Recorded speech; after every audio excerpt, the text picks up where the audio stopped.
Welcome into the best in true crime podcasting. This is True Crime Tuesday. I'm your host, Tim Dennis. Big show today, folks.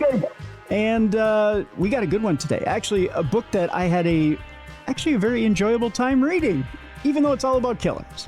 I know it's hard to believe, but we're going to have a good time talking about it today. Influencers Who Kill, Real Stories of Online Fame and Fatal Consequences in the True Crime Collections series. My guest today is Madison Salters. And let me tell you a little bit about her when we bring her in here. Madison Jane Salters is a journalist, writer, editor, and translator who has lived all over the globe, only to settle back at her starting line, New York City. She works in publishing as a content leader for works in translations and from Japanese for the U.S. and European markets.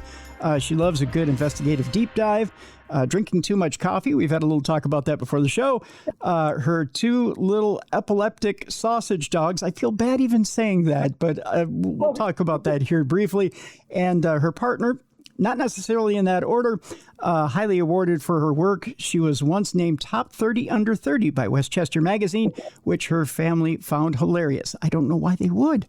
This is her third book, by the way, but her first appearance here on True Crime Tuesday. So, ladies and gentlemen, let's welcome in now to True Crime Tuesday, Madison Salters. Hi, Madison. How are you? Hi, Tim. Thank you so much for that introduction and for having me. I'm doing well. How are you today? Good, good, good. First of all, we need to find out, why did your family laugh at the Top 30 at 30? I would never do that. So there was a whole big table and they had an award show. And as part of the awards, they did a surprise announcement that the people winning the awards now had their own holiday dedicated to them. And so they were like, today is therefore in Westchester County, Madison Salters Day. And I think my family knows how like goofy and unserious I typically am. And I was trying to look really serious. And then they're like, the mayor is presenting you with a holiday. And everybody was just like, this is very funny because we've met you. So they all burst out laughing and I burst out laughing. And I now have a giant proclamation about my holiday that's like bigger than my torso. And we find that hilarious too. Very much an honor, but in like a funny way. Better to be modest than be like, oh yes, me and my holiday. You know what? At that point, I would have told the family they need to line up and start marching in line and doing parades for you every year on Madison Salters Day. Well, now I have notes I can take to them. Yeah. To do next year. I will be letting them know that Tim Dennis said so, and they cannot argue. Yeah, because you know what? It's your holiday, so you can do whatever you want, and you demand a family parade. Laugh at me, will you? I think I'm going to get laughed at again. Well, you know, you got to make them dance on your holiday. That's all I'm saying. I mean, if they're going to laugh at you, you might as well do something, right? Such a good subtitle. It's like, it's Madison Salters Day. Make them dance. I'm definitely using that. Make them dance. I mean, you know, you got to get something onto your own holiday, right?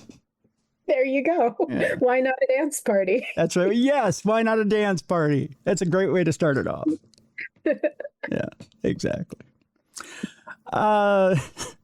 And then, oh yes, why little epileptic sausage dogs? Why do we need to base their whole existence on their handicap? Both of them are brothers, and we got them together because they were a bonded pair, and they started showing signs of their epilepsy at about 6 months old, which is really young dogs. And they, despite being on two different types of medication, they do have an epileptic episode probably once a month. So a lot of our life is devoted to taking care of them and making sure that they eat well. They're like little princes. They need to have all their food homemade for them now. So I'm like, you know what? I had to take a lot of breaks from book writing to go make chicken pot pie for dogs, which I feel like is unusual enough that I wanted to mention in my bio. I need to become epileptic. I need someone to make me chicken pot pie all the time. They won't accept normal kibble anymore. They're like, unless it's topped with our mashed potatoes and coconut oil, mother, we will not be having it. I'm like, okay, my life revolves around two epileptic sausage doggies. So there's the truth of it. Well, I'll share with you. I've shared with my audience, but I'll share with you, Madison. I have trained wild chipmunks. So Yeah. So cool. So, and they've become spoiled now because they don't just eat or store black oil sunflower seeds or even peanuts, wildlife peanuts. They get almonds and they get berries and they get all kinds of fun stuff. So yeah, they're spoiled. These are fancy chipmunks. They are. I'll tell you what, you sign up to be a sausage dog that gets chicken pot pie. I would like to sign up to be a trained chipmunk that gets as many almonds and cashews as they'd like. Those are expensive. I'll take that. And this is how bad I am. I bought them their own doll bed. That's cool, though. I actually ran into an old friend of mine at there's a retirement party this past week for a friend of mine from radio, and I showed him that I had gotten them a doll bed, and he said, "All right, it's time to come out from the wild. It's time to come back to radio. It's time to quit the podcasting gig. It's time to get a real job in an office and actually touch grass." Like, no, the chipmunks are touching the grass for me. That's Don't right. worry about sewing them an outfit. That's right. They're little. Well, I haven't gone that far yet. When I start making them little Minnesota Vikings jerseys, it's time for me to start getting a real job. I like that. That's the first piece of clothing you would make for them, though. Oh yeah, little football jerseys. Yeah, and helmets. I'd make little helmets for them so that they don't get concussions. I'm not going to lie to you. I'd watch that YouTube channel probably. I do have on the YouTube channel that we have. I do have one clip of I think it's Spud, one of our chipmunks. Yeah. Well, now I'm going to have to go look for specifically that one and be like, looks like Spud maybe needs a Minnesota Vikings jersey. Yeah, it's Spud barking at the kids getting off the school bus. Yeah. Yeah. So it's the one clip I have. Yeah. Oh, no, I do have two. I have two. I actually have that, and I think I have Indy eating peanuts out of a dish. I love animals, so I'm never going to argue with that. Sounds adorable. I am taking you way off course here. I'm sorry. But interesting things that I came, interesting little things off your book already that I'm talking about. Now I have a to-do list for when I get off of this interview. Tell my family they'll be dancing and look up your videos. So I'm taking notes here. Oh, okay. Good. Well, let me bring up some notes from off the book, because this is an incredibly fascinating and informative and fun book to read. Because I'll tell you why I say fun book for people. And I told you this before the show. A lot of books that are out there, and this is no slam on any particular author that's out there, but it seems like they have 1 foot in the past, or more than maybe 1.5 feet in the past, and then a foot or half a foot trying to feel current or modern day or hip, maybe. Okay, I'll use an old term. Trying to feel like now, or trying to relate to a younger reader. But you are on the precipice of literally following trends. I mean, this is influencers who kill. We're in the modern day, and we're in the psyche of the modern day killer, aren't we? Yeah, it's a huge part of it. What I thought was interesting about the book, and a commissioning editor reached out to me about this topic. So it wasn't necessarily a topic I came to on my own. They presented me with about 21 cases. So I did research into 21 cases before I even started the book.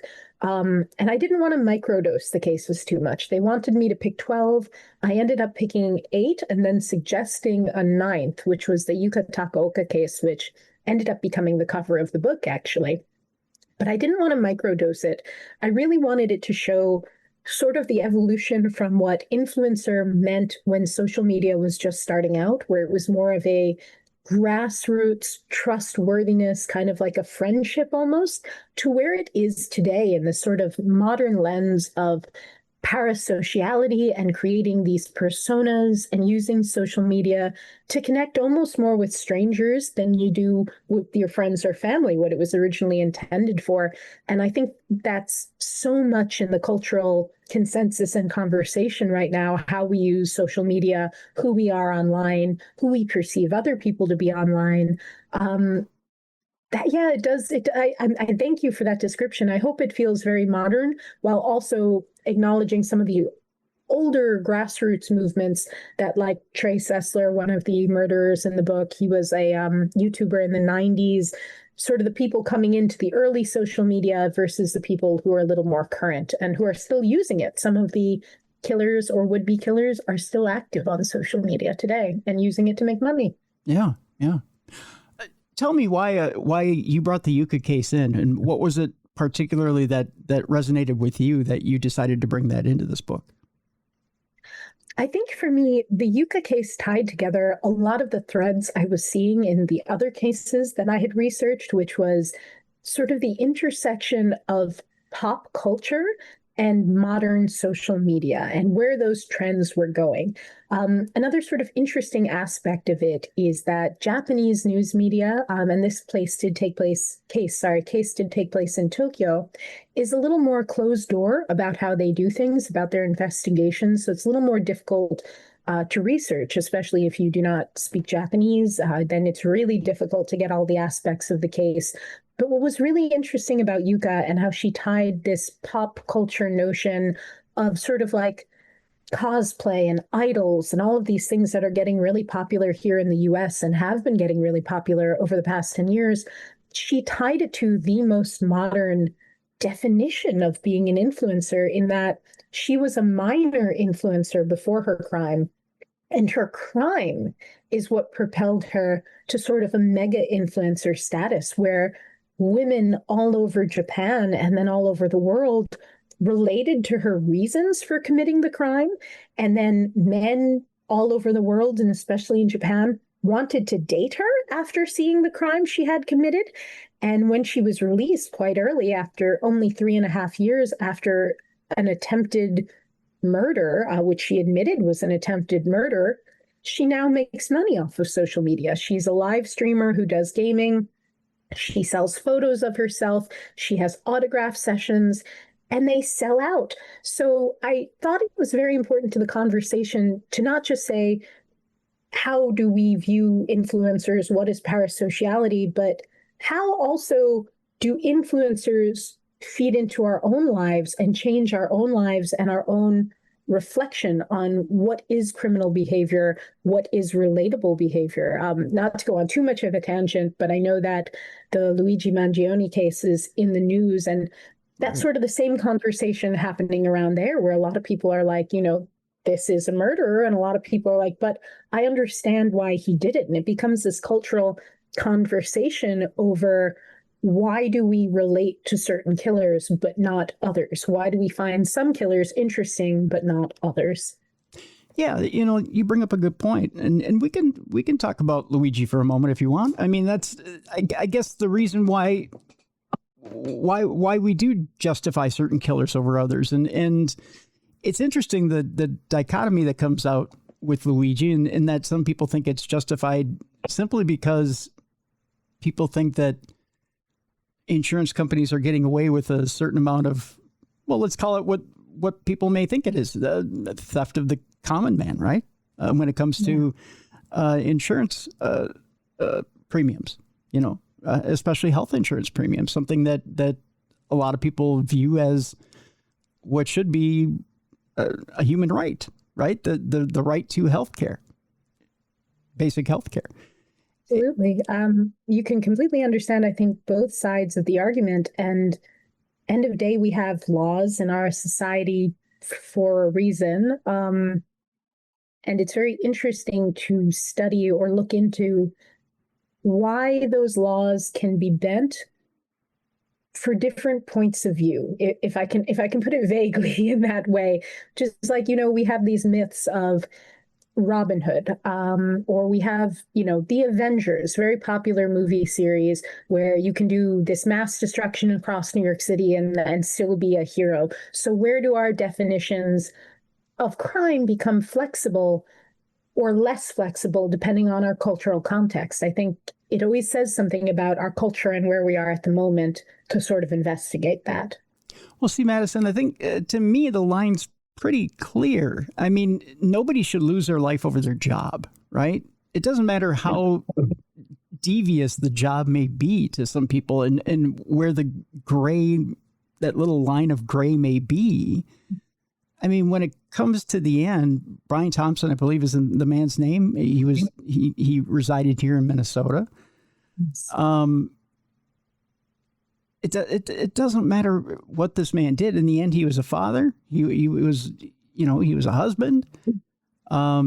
He had a life outside of his job, and in the end, sure, he's a CEO. Some people may say, well, Tim, he made a lot of money. Okay, he made a lot of money at his job. But in the end, it was a job. It was a 9 to 5. And then you went home, right? And I mean, murder is never correct. It's right. Never correct in a society. But then you have people discussing that. If it's never correct in a society, why do some places allow the death penalty? So again, where sort of the national consensus or even the local consensus state by state, when you're talking about the United States, comes on the sides of these things, says a lot more about the moment and the societal expectations of that moment than often it says about the criminal or the crime itself. And I will be clear, I am never on the side of committing a murder. Yeah, I'm not either. Yeah. I'm not either, Madison. Don't get me wrong. I'm not. I don't think Luigi Mangione is in the right 100%. He's, the minute he picked up a gun to shoot Brian Thompson, he was in the wrong. There's other ways to get things done, especially if you feel you've been wronged. I mean, even in the book itself, we had a would-be killer. This was our only would-be killer in the book, which was Nassim, who was very angry at YouTube, which was a giant corporation that she felt was committing censorship, and that censorship was, she felt, culturally biased. So she picked up a gun and went to kill people who worked at YouTube, and luckily she failed at that. But that is an instance of taking on a corporation and putting it onto people in a way that is not lawful, is the vaguest way to say that, but it's wrong. No matter what, it's wrong according to our laws and ethics here in the United States. And actually, that topic is very timely right now because YouTube is now trying to demonetize a lot of channels. It's getting a lot of people upset. I know there's one of my colleagues in the paranormal right now who's being demonetized because of another channel that he has that they claim is, I believe it's, I don't remember if it's underperforming. I have to look it up to be exact as to what it is, but he's launching a huge campaign online to try and get his viewers to go after YouTube. And that's more of an appropriate way to deal with it. But yeah. Exactly. He was upset about the same sort of demonetization, but she went straight to learning how to fire a gun and then deciding to attack people whose fault it wasn't. And even if it was their fault, those were their direct decisions. That is not an acceptable action. Whereas forming a petition and asking your audience, hey, what do you think about this? This is unfair. We should take it to YouTube. That is probably one of the correct routes to follow to make actual change. Right. I mean, if you can present a case to YouTube, that's one thing, right? Yeah. And a well put together case at that, a legitimate case. They should be willing to hear it out, right?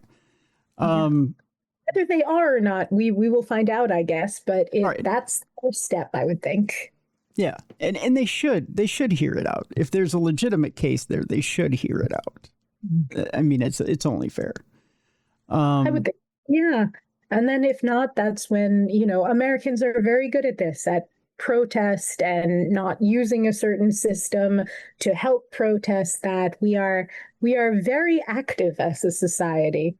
And actually, I shouldn't keep saying Americans because these cases, at least in the book, take place across the globe, quite a few of them, and are very multicultural. But America's very multicultural. Yeah, and I do tip my cap to you for that as well, making the book a worldwide venture, not necessarily an American venture. I know some authors try to stick to America because we are for lack of a better term, we're a violent society. I guess we could put it that way. But these are worldwide cases because, again, it's the World Wide Web. And for some reason, have we now? This is, I guess, a decent question to leave off here for this segment. But have we influenced the world through the internet to become more violent, or is it the opposite? I think that's one of those interesting questions that often gets pinned on pop culture in specific. And this book really tackles that pop culture is usually sort of the last bastion where people go when they don't feel they maybe fit in to regular or mainstream culture. And it's usually, therefore, a very accepting place and a very accepting space. I think a lot of the darkness that exists in people, and maybe the reason that sometimes true crime feels like a tale as old as time, no matter who the murderer is or who the criminal is because you're going to find the same concoction of human emotions in no matter what time period or what country, which is you run into trouble when narcissism, sociopathy, grandiose personality disorder is met with loneliness and disappointment. And I think America and the World Wide Web doesn't make the world more violent. I think maybe the World Wide Web has just helped us pin more of a spotlight on the violences that do naturally exist and come to exist every single decade. Good enough. Good enough. I would agree with you. Yeah. It's interesting, though, how it feels like a very American product at times, though. It does feel like we have a very heavy hand in the internet. I think, and I, as somebody who has lived outside of the US for over a decade, I think one thing that I would love if Americans appreciated more about our culture. I know that's such like a grandiose thing to say after saying grandiose personality disorder, but is that I think Americans take a lot of accountability, a lot more than other cultures that I have lived in, I will say. When something goes wrong, we point it out, we discuss it, we engage in debate, we engage in discussion. So it might feel like there is more of it because we point it out more. So it might just be we're a little bit louder than other cultures rather than necessarily more violent. Fair enough. Yeah, it's... As one who's been well-traveled, I'm glad you pointed that out, because I think some of us who aren't as well-traveled, I'll raise my hand, don't know that perspective. So I wouldn't know that to say that. So there you go. Thank you for throwing that in there. I appreciate that. Influencers who kill. Real stories of online fame and fatal consequences is the name of the book. Madison Salters is the author of this wonderful book, and we have a link in the description of this program, so you can go get that book. We appreciate it if you do that during the break. In the meantime, when we come back, we'll talk about some of the other of these cases, including one such case where there's a lover jilted, but it's not your typical lover who's jilted. We'll put it that way. Let's just say he's got some weird political leanings. We'll talk about that particular case. We'll also talk about strange gun violence gone wrong over a TV show and the viewing of a TV show. We'll talk about that case as well, and why it didn't necessarily. I mean, it went the way it should have, but it took a while to get there. So we'll talk about that case as well. But much more with Madison Salters. But first, let me tell you about our sponsor today, Jelly Bean and Julia's. Boy, folks, it doesn't matter how many people try Jelly Bean and Julia's. You all come back to me and say, what a wonderful meal you had over there. What a great drink you had over there. How great the staff has been to you over there. And I'm so glad I'm getting this feedback from you guys. Again, thank you so much for the feedback you've been giving me. Jellybeanandjulius.com. Check out what they have over there. I'll tell you the specials for the rest of the week. Well, actually, until Thursday. That is happy hour, 25% off all appetizers. It excludes the appetizer sampler, half price single pour well drinks, half price Mick Golden Light, and Coors Light taps, and half price domestic cans and bottles. That is Tuesday through Thursday. Otherwise, on Friday, You know, I talk about it every week, folks. I go out there almost every Friday for the smoked prime rib dinner every Friday night. 12 and 16 ounce cuts of that wonderful smoked prime rib. Even the au jus is smoked, which is wonderful. Corey's got that wonderful walk-in smoker that he's got there in the back, which he can handle plenty of cuts of this prime rib. He's got plenty of cuts to offer you, but he starts serving at 4:30, and I'll tell you, it will be gone quick. So you got to get over there early. Don't wait. Don't sleep on this. Don't think at 7, 8 o'clock at night you're going to walk in and get your cut of prime rib. It's not necessarily true. You also get it with the tequila berry salad, that sweet and tangy dressing with the bacon bits and much, much more, that classic salad that you're used to or you're accustomed to over there in Coon Rapids.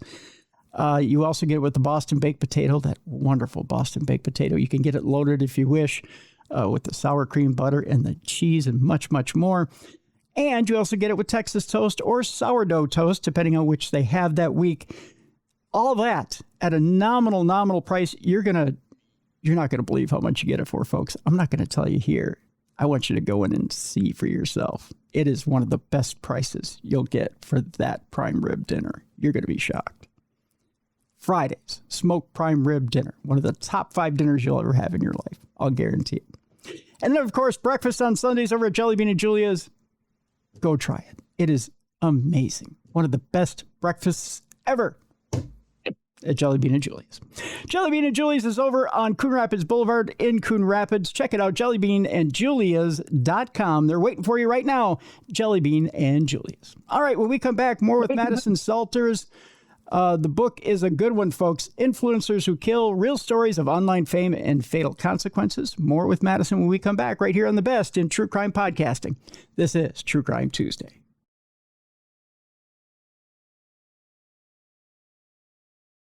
Welcome back to the best in true crime podcasting. This is True Crime Tuesday. I'm your host, Tim Dennis. My guest, Madison Salters, the book Influencers Who Kill, Real Stories of Online Fame and Fatal Consequences. It's part of the True Crime Collections series.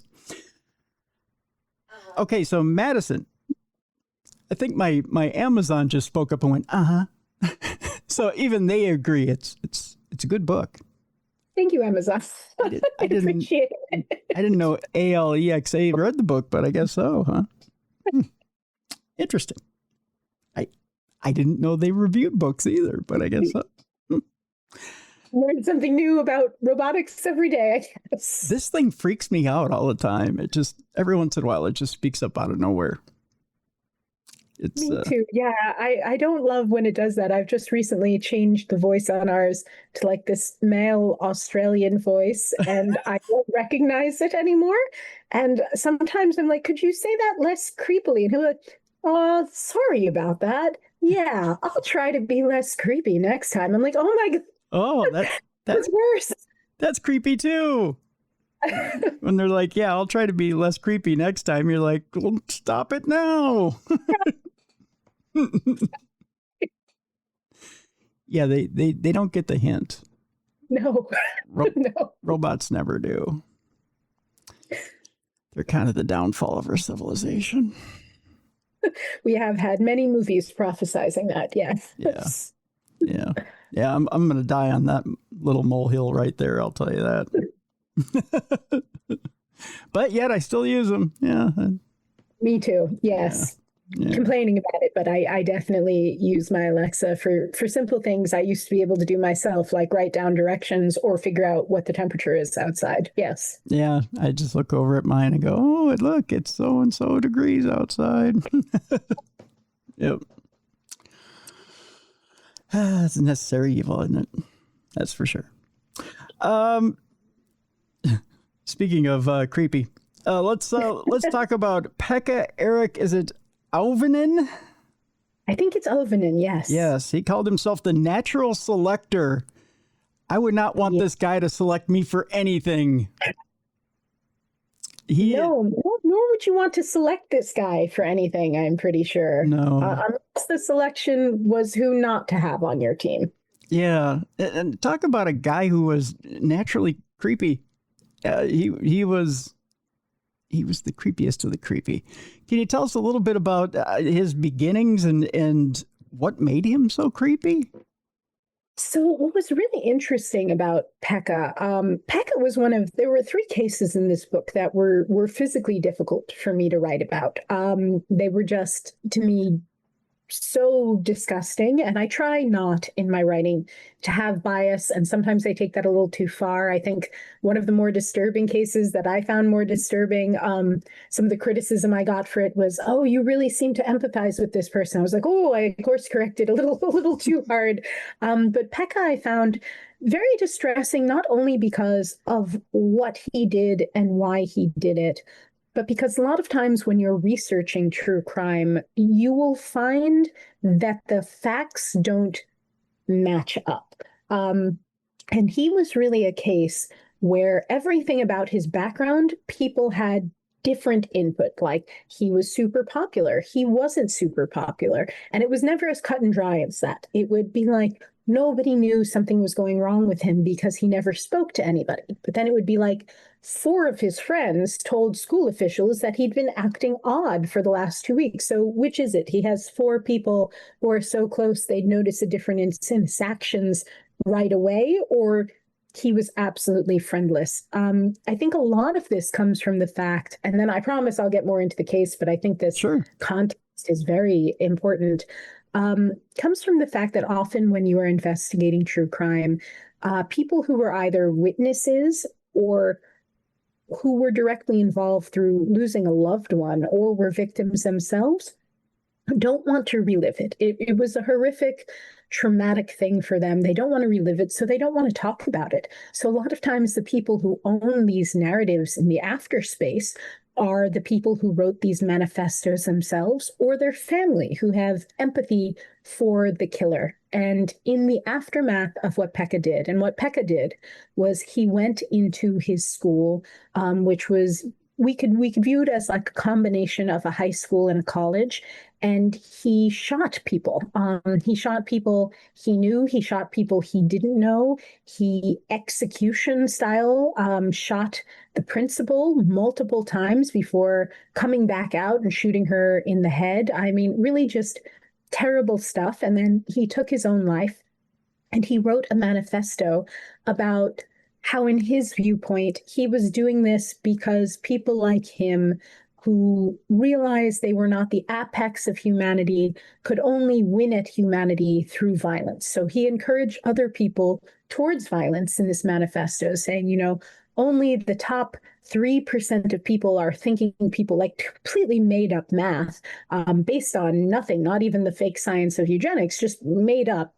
At only 3% of people are thinking people, but those 3% aren't athletic and good looking. So the only way they can win is a society where violence reigns, and they can use their wits to outsmart and enslave the 60% of people who are sheep, and like the 25% who are somewhere between sheep and smart. It really was disgusting, very fake math, very much he was using this kind of verbiage like natural selector that comes from the Columbine shootings. That was one of the shooters at the Columbine shootings came up with the idea of natural selector and wore a t-shirt that said it. So he's like idolizing these other villains, and he's really finding his niche there. And end of the day, the people telling his story are his parents, who aren't apologetic for what he did. That's another part I find really disturbing. They're like, you know, well, he was bullied and people were so mean to him.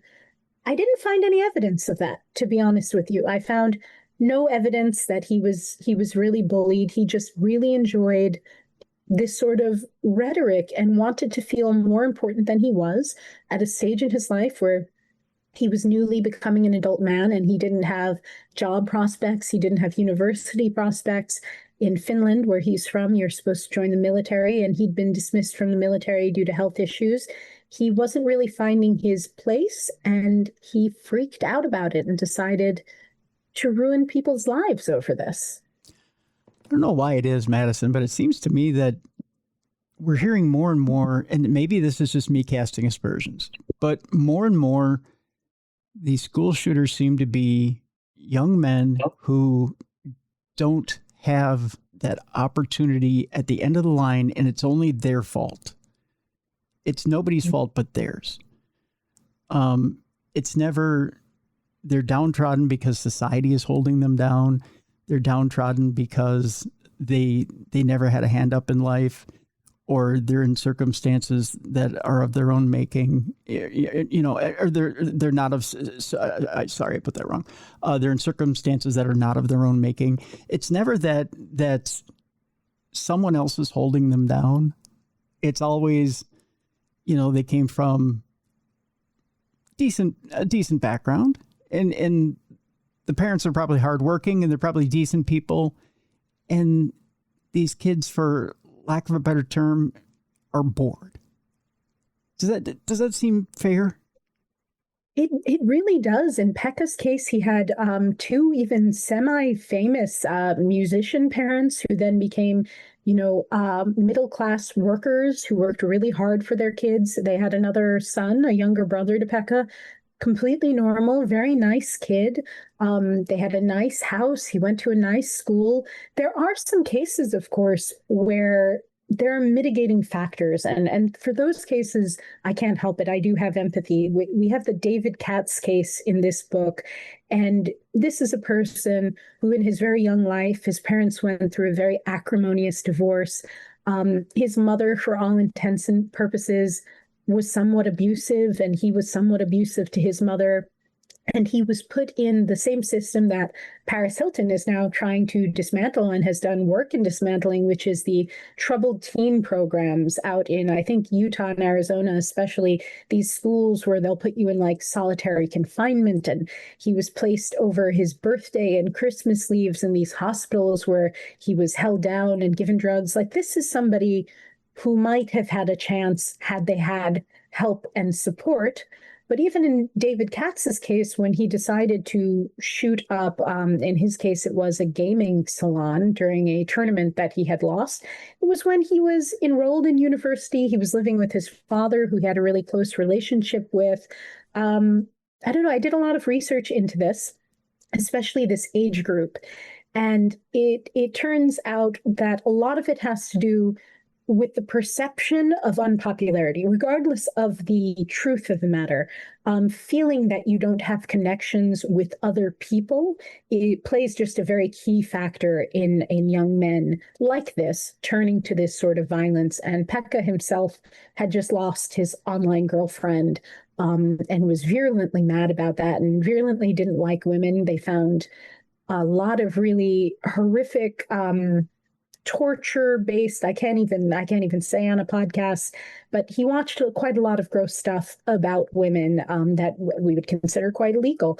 And I think this anger just overflowed when he felt he'd been kicked out of these white supremacist spaces that he was hugely a part of because his ex was more popular in them, and now had in his mind leveled up to a chatter Chad on the forums, and he just got angry and had nothing to do with that anger. So he decided to take it out on people who had been nice to him. Even one of the people he shot went up to him to ask him how he was doing and if everything was okay, and he just shot this person.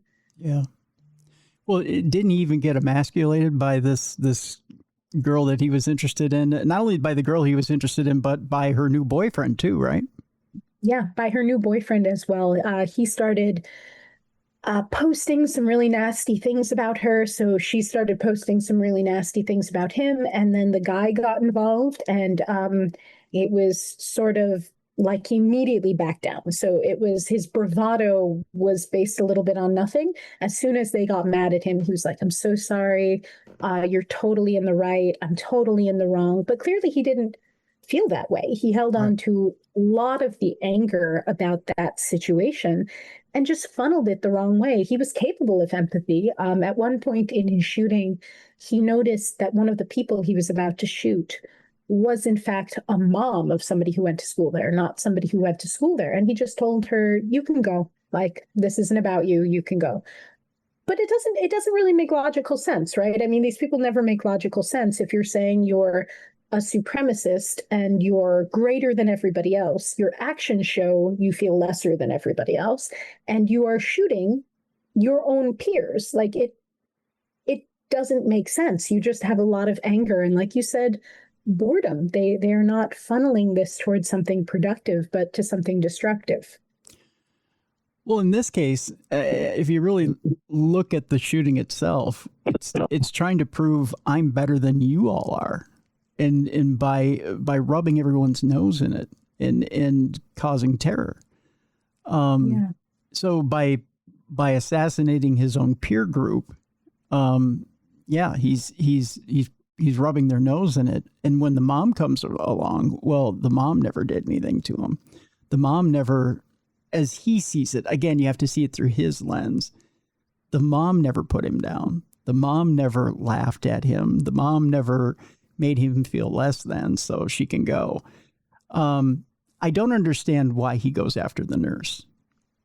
That's The nurse, I believe, was just because she was calling help services. The nurse came out to try to help the people that he had initially shot and was directing people away from his shooting and was directing people to call for help. So I think that was just a casualty of circumstance. He didn't want those people to survive.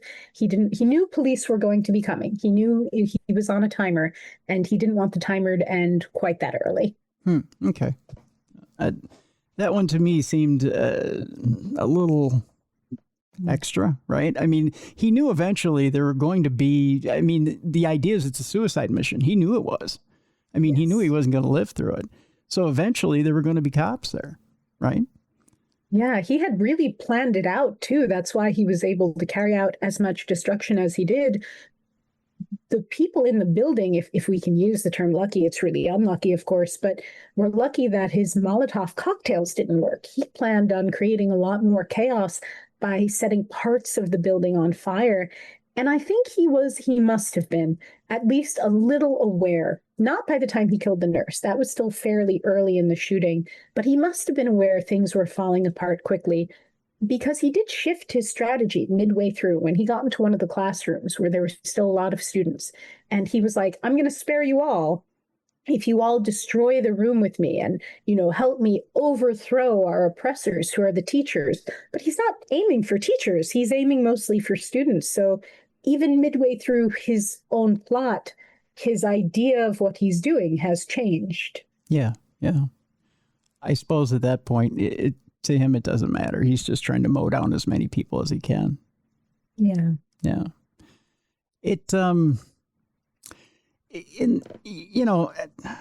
I guess, Madison, it really is. It's just all about how much damage can I do and make a name for myself. That's all he really wanted to do. In the end, he really just wanted to make a name for himself so he could point at that girl and say, look what I did on my way out. Absolutely. And what was interesting was other people called it. He had been getting into fights online. There was one particular YouTuber he fought with a lot. And that YouTuber himself, who was an American, the American government flagged him as, you might be a school shooting threat based on some of the stuff you're posting and some of the forums you're on. And authorities actually went and spoke to that American. And he said, look, I see why you think that. I am very depressed. I have a lot of anger. I'm not going to take it out on that way. I appreciate that you checked on me, but that's not how I'm taking this out. But this other guy, I think, is going to do it. And he even made a video about how he thought this other guy was going to do it. And then was like, nobody checked him out. In Finland, nobody checked him out. And I warned everybody, and I warned everybody multiple times. And in Finland as well, he lost access to his, he was taking medication for some of his issues, his psychosis, and he had extreme anxiety. He sort of was never able to see a therapist about it. I don't know that would have helped or not helped, but there were comorbidities, there were signs. He'd been reported to his school at least 3 times by peers saying like, hey, we're a little bit worried about this guy. He's saying some really crazy stuff. And nothing was really done about it. So, he felt he wasn't being taken seriously. And even when he was threatening violence, he wasn't being taken seriously. So that's sort of the other part of that conversation. You bring that up, whether therapy would have done anything. I question in most of these cases if therapy would have done anything, because it seems to me that there's a high level of narcissistic behavior or sociopathic behavior in a lot of these cases, if not every single one. So in that scenario, does therapy do anything? I couldn't say. What I can say is, recidivism rates are a fairly new form of study, and they are finding, for the most part, I know this will be controversial to say, but this is, the actual psychology and science coming out at the moment, that no, it doesn't make a huge impact if you're already that far gone. If you're already the type of person who would kill other people, we're not going to necessarily, if you have a disorder that led to that, if it wasn't just like an accident, heat of the moment, something like that, we can't necessarily cure that with therapy. But that said, Pekka was on these pills from about the age of 13. And at that age, your mind is still molding. So there was still a chance and an opportunity, if he had gotten real help from 13 to say 18, that he could have found outcomes that were better than this and outlets that were better than this, because the mind was still forming. It wasn't quite set yet. So we'll never really know. I think at the point of the last year or so of his life, he was going to do this. He had decided this is how he was going to become famous and infamous. But earlier than that, it could have potentially been prevented, I think. We'll leave it for the book, but we'll just put it this way. The well might have been poisoned all along. Yes, I don't want to spoil too much, but it's unfortunate. It's unfortunate, especially, I felt, really for the victims, of course, but for his younger brother as well. When you do these sorts of things, you make a mark on a community, you make a mark on the families who have this terrible loss, and you make a mark on the own innocent members of your own family who have to then continue living with that. It's a very selfish, horrible thing to do. Yeah, that's for sure. Before we get out of here today, I want to talk about Abigail White, a.k.a. Mitzi Lewis. It's an interesting case. I believe this is the one with the penguin, right? Oh, or is that's Snow. Oh, that's Snow. I'm sorry, I got the wrong one. Snow. That's right. Snow the Salt Queen. Okay, that's the one I want to talk about. I just got the names mixed up. Sorry. Let's talk about Snow the Salt Queen then. That's the one I want to talk about, because that's the one that to me, you want to talk about people who live. We were talking about cosplay earlier. We were talking about people who kind of get lost in characters or get lost in the sauce, so to speak. But then you talk about when you introduce other things, alcohol, drugs, and then firearms or weapons. And explain to us a little bit about what happened that fateful night. So Snow the Salt Queen Snow is now their mononym. That was not the name they were using at the time, but that was their cosplay name. So cosplay is a portmanteau of costume and role play. It's where people sort of dress up as their favorite characters and usually go to conventions. It sort of started with Star Trek conventions and now is really popular around like the anime and cartoon communities, superhero communities, things like this. Snow really liked cosplaying villains in particular. They would go so far as to say they like kinning or alters, where it takes cosplay a step further. You're not just dressing up like you would on Halloween as a character. You think you are that character and you act as that character in your everyday life. And the people who are closest to you act like the other characters in that show, let's say. And all of the ones that Snow picked were villains, were really kind of creepy people. And this was Snow's bread and butter. Posting to Instagram, later to TikTok, very popular, very winnowy look, very pretty. People really liked the way Snow looked, and very popular cosplayer. Snow had a house during COVID where they'd throw parties with underage drinking. Snow wasn't underage, but the people that Snow would have over were underage, and illegal drugs. And one night they were watching the TV show series Gotham, which is about like the young Bruce Wayne in Gotham City and all of his villains. And the Penguin is one of the key villains in that show. And Snow had dressed up as the Penguin and was deciding, is this going to be one of my new alters, one of my new personalities? And they had a gun left by their ex-boyfriend in the basement, and they were playing around with the gun. And here's where things get a little interesting. There were 8 or 9 witnesses, and each of them say a different thing about the gun. This is the case where I did take a lot of flack for having too much empathy, but I think I was course correcting too hard because looking into the facts, I have thoughts I did not express in the book, and I will continue not to express. But I will say the witness statements did not add up about how bullets got into that gun.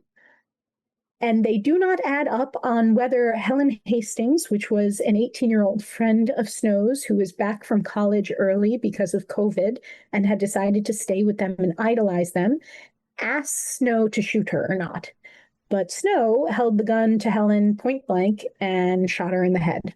And then they, called the police, and all the witnesses gave their statement. And everybody had seen Snow shoot Helen. What ended up happening was what we call a deferred adjudication, which means that the judge decided without a jury trial, without hearing from witnesses, that it was a mistake brought on by drugs and alcohol. And even though a killing had occurred, that killing would not be considered a murder if I think Snow did, I believe it was 5 years of not leaving the state and not committing any other crimes and really good behavior for 5 years. This goes away, legally speaking. Nothing ever happened, legally speaking. And what was creepy about it was Snow didn't admit to doing it in the aftermath and went right back to posting content glorifying murder. So when a few months later, internet sleuths kind of found out what had happened to Helen, because Helen just didn't come back to college. And a lot of the friends thought maybe, she committed suicide. They weren't sure. When what came out happened, they were like, how are you monetizing changing Disney songs like, do you want to make a snowman or build a snowman, changing those lyrics to, do you want to hide a body, and making money off of it after murdering a friend point blank in front of 8 other people dressed like the Penguin from Gotham. So that's sort of what happened there. And the key question around that is, was that intentional or not? And, the judge, and therefore legally speaking, came to the conclusion it was not intentional. Snow and Snow's lawyers say it was not intentional. But then I did outside interviews. I did some outside interviews with people who'd known Snow who said, Snow encouraged me to kill myself and would often say people should kill themselves or they would murder other people, was often found breaking the rules, drinking and doing drugs, even while awaiting the deferred adjudication. So sort of like a flurry of facts that never had the spotlight that a jury trial often puts on something. Yeah. It, and again, we'll refer you to the book to get more on the case, because it seems like Snow's behavior gets to be all over the place in the years afterwards, right? Yeah, they still post to this day with a huge, very positive following that are like, you're beautiful, slay queen, gorgeous, you're doing better than ever. And it's still a lot of this like murdery content, and that's how they make their money. And I was told, this is, again, their bread and butter. What else are they supposed to do? A part of me says, get a job as a barista. Like, nothing necessarily forces you to continue this kind of behavior that, for better or worse, accident or not, did lead to the death of a young woman. It did. Whether that death was murder, I guess it wasn't, legally speaking. But it was a death of a very young person who did not deserve that, who's just trying to have a party during COVID and get through their freshman year of college. And even if it's an accident, you're remorseful as they claim they are, right? Then why is there not deep enough remorse that you don't take a significant amount of time off, and even when you come back, you lighten up the themes significantly, right? The lightening up is where, if I can be honest, it kind of lost me a bit. I did speak with Snow's lawyer, who was wonderful, actually. Snow would not speak to me themselves, but spoke through their lawyer and said, they hadn't wanted to live after what they did to Helen, but cosplay was sort of their only way of making money. This was their job. They had recorded a lot of the content ahead of time, and their friends were posting it for them. And okay, that's all understandable, but yeah, that exactly. Why continue? And the other interesting part of it is not only why continue, but why engage with it as a consumer? Why be like, I know this person who is pretending to be a murderer did accidentally kill somebody. I'm going to support them because I think they're really cute. Like, that's an interesting side to the parasocial relationship. Like, I forgive you for committing a killing and then continuing to post this sort of gratuitous video work because I like you and I think we'd be friends and I want you to like me too. That the parasociality feeds into their ability to make money on this. There's still a part of you, though, that I don't know that I buy that a lot of this was produced before the actual crime occurred. But even if part of this was produced before the crime occurred, you still have to turn a part of you off, right? Emotionally, psychologically, part of you has to go away in order to say, even to another person, will you go ahead and post that video for me? Because you know what's in that content-wise. You know what's in that video. You know you made it. And, yes, you know, I mean, there still has to be some guilt there.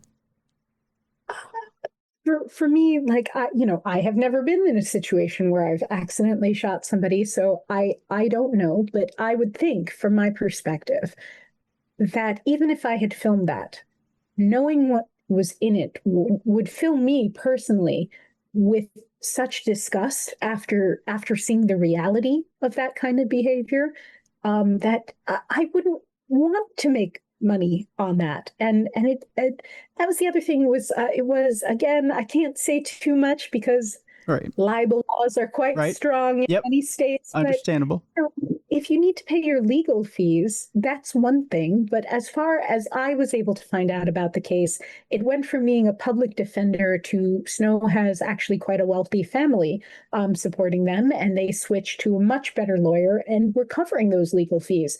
And they, had a house and a support network. So there wasn't necessarily a compelling reason to keep making money in this way in the aftermath. It seemed like, based on the 1-month break that Snow took, that when it became clear that the reason for Helen Hastings' death wasn't being announced publicly, it felt safe to continue to produce this sort of stuff. And I don't know if that's truth. That's what I glean. But Snow said, I'm taking a break. And then, proceedings happened. And then they came back as if nothing had changed, as if the break was just like short mental health break. I'll tell you, as a programmer, that's all I'll say. You don't have to weigh in on this. I'm just giving and espousing my own view, and I'll leave it at that. As a programmer, if I were to do something like that, and then I came out a month later, and I started, like, let's say I accidentally shot somebody, and I come back and I do True Crime Tuesday, and I'm doing programs about accidental shootings, and I'm talking about, boy, that seems kind of funny, ha, and I'm making light of it, I would expect somebody to call me out on the carpet right away. Absolutely. I agree with you. One of the interesting things that happened at the very tail end of this book in my life was I got picked to be on a jury, which as a true crime writer is kind of bananas to begin with, but I got picked to be on a jury for a federal murder case. And it wasn't just one murder, we'll put it that way. So we were seeing these things day in and day out, and they were secondhand, and it was evidence, just like you were seeing the bullets that you knew had, been inside of somebody and ended their life. And I had trouble editing the book after that. I had to tell Ulysses Press, I need to take a little break while I'm doing this. It's too difficult. And that wasn't even my crime. I of course hadn't done anything. I was just adjudicating on it. But it gave it the sense of realness that was very difficult to work my way through with empathy. So I kind of fall into the same category of thinking of you as you, all my own thoughts. I'm not necessarily saying those are the thoughts the people we're talking about, but My thought is I agree with you. Yeah, no, I get it. I get it. I mean, we have our professional opinion, we have our personal opinion, right? I mean, they can be different. It's okay to be different, right? You don't have to have the same opinion, and you don't have to state it here, Madison. I'm not forcing you to state anything. But I think that's really important. I'm so sorry to cut you off. I think it's important that the readers come to their own conclusions. Yes. I try as much as possible to be unbiased, to just put the facts from many different perspectives. And I think at the end of the day, part of the fun, if we can call it fun, of reading true crime is, you kind of get to be the jury. You decide what you think of the particular case and the particular people involved. Yeah, absolutely. I'll tell you this much. It's an incredibly interesting, and like you put it, it is a fun read. It's a fun read to read these. I mean, there's some very sad cases here, but they're in the same respect. It is a fun true crime read that you put together here. It's the name of the book is Influencers Who Kill: Real Stories of Online Fame and Fatal Consequences. It is out now, and we have a link in the description of this program, so you can go get it. And I encourage every one of you to go get it. It's a good book, and I think you guys are going to enjoy it. It's a nice late summer read, and I think you're going to be enamored with it. You're going to sit down. You're going to want to read it all in one shot. I know I did. So there you go. Thank you so much. Yeah. So Madison, I want to thank you so much for joining us today. Thank you so much for having me. Thank you for reading the book and for your kind words about it. And thank you for the fun conversation we had before this even started. I feel like I want to interview you next time. You're great. If you wish. I don't think there's anything interesting about my life, but if you'd like, sure, why not? Maybe someday. Madison Salters, thank you so much for being with us today. Thank you so much, Tim. All right, folks, let's turn things around. It's time now to bring in Jessica FREEBURG. It's time now for Dumb Crimes and Stupid Criminals. It's Crayon News story time.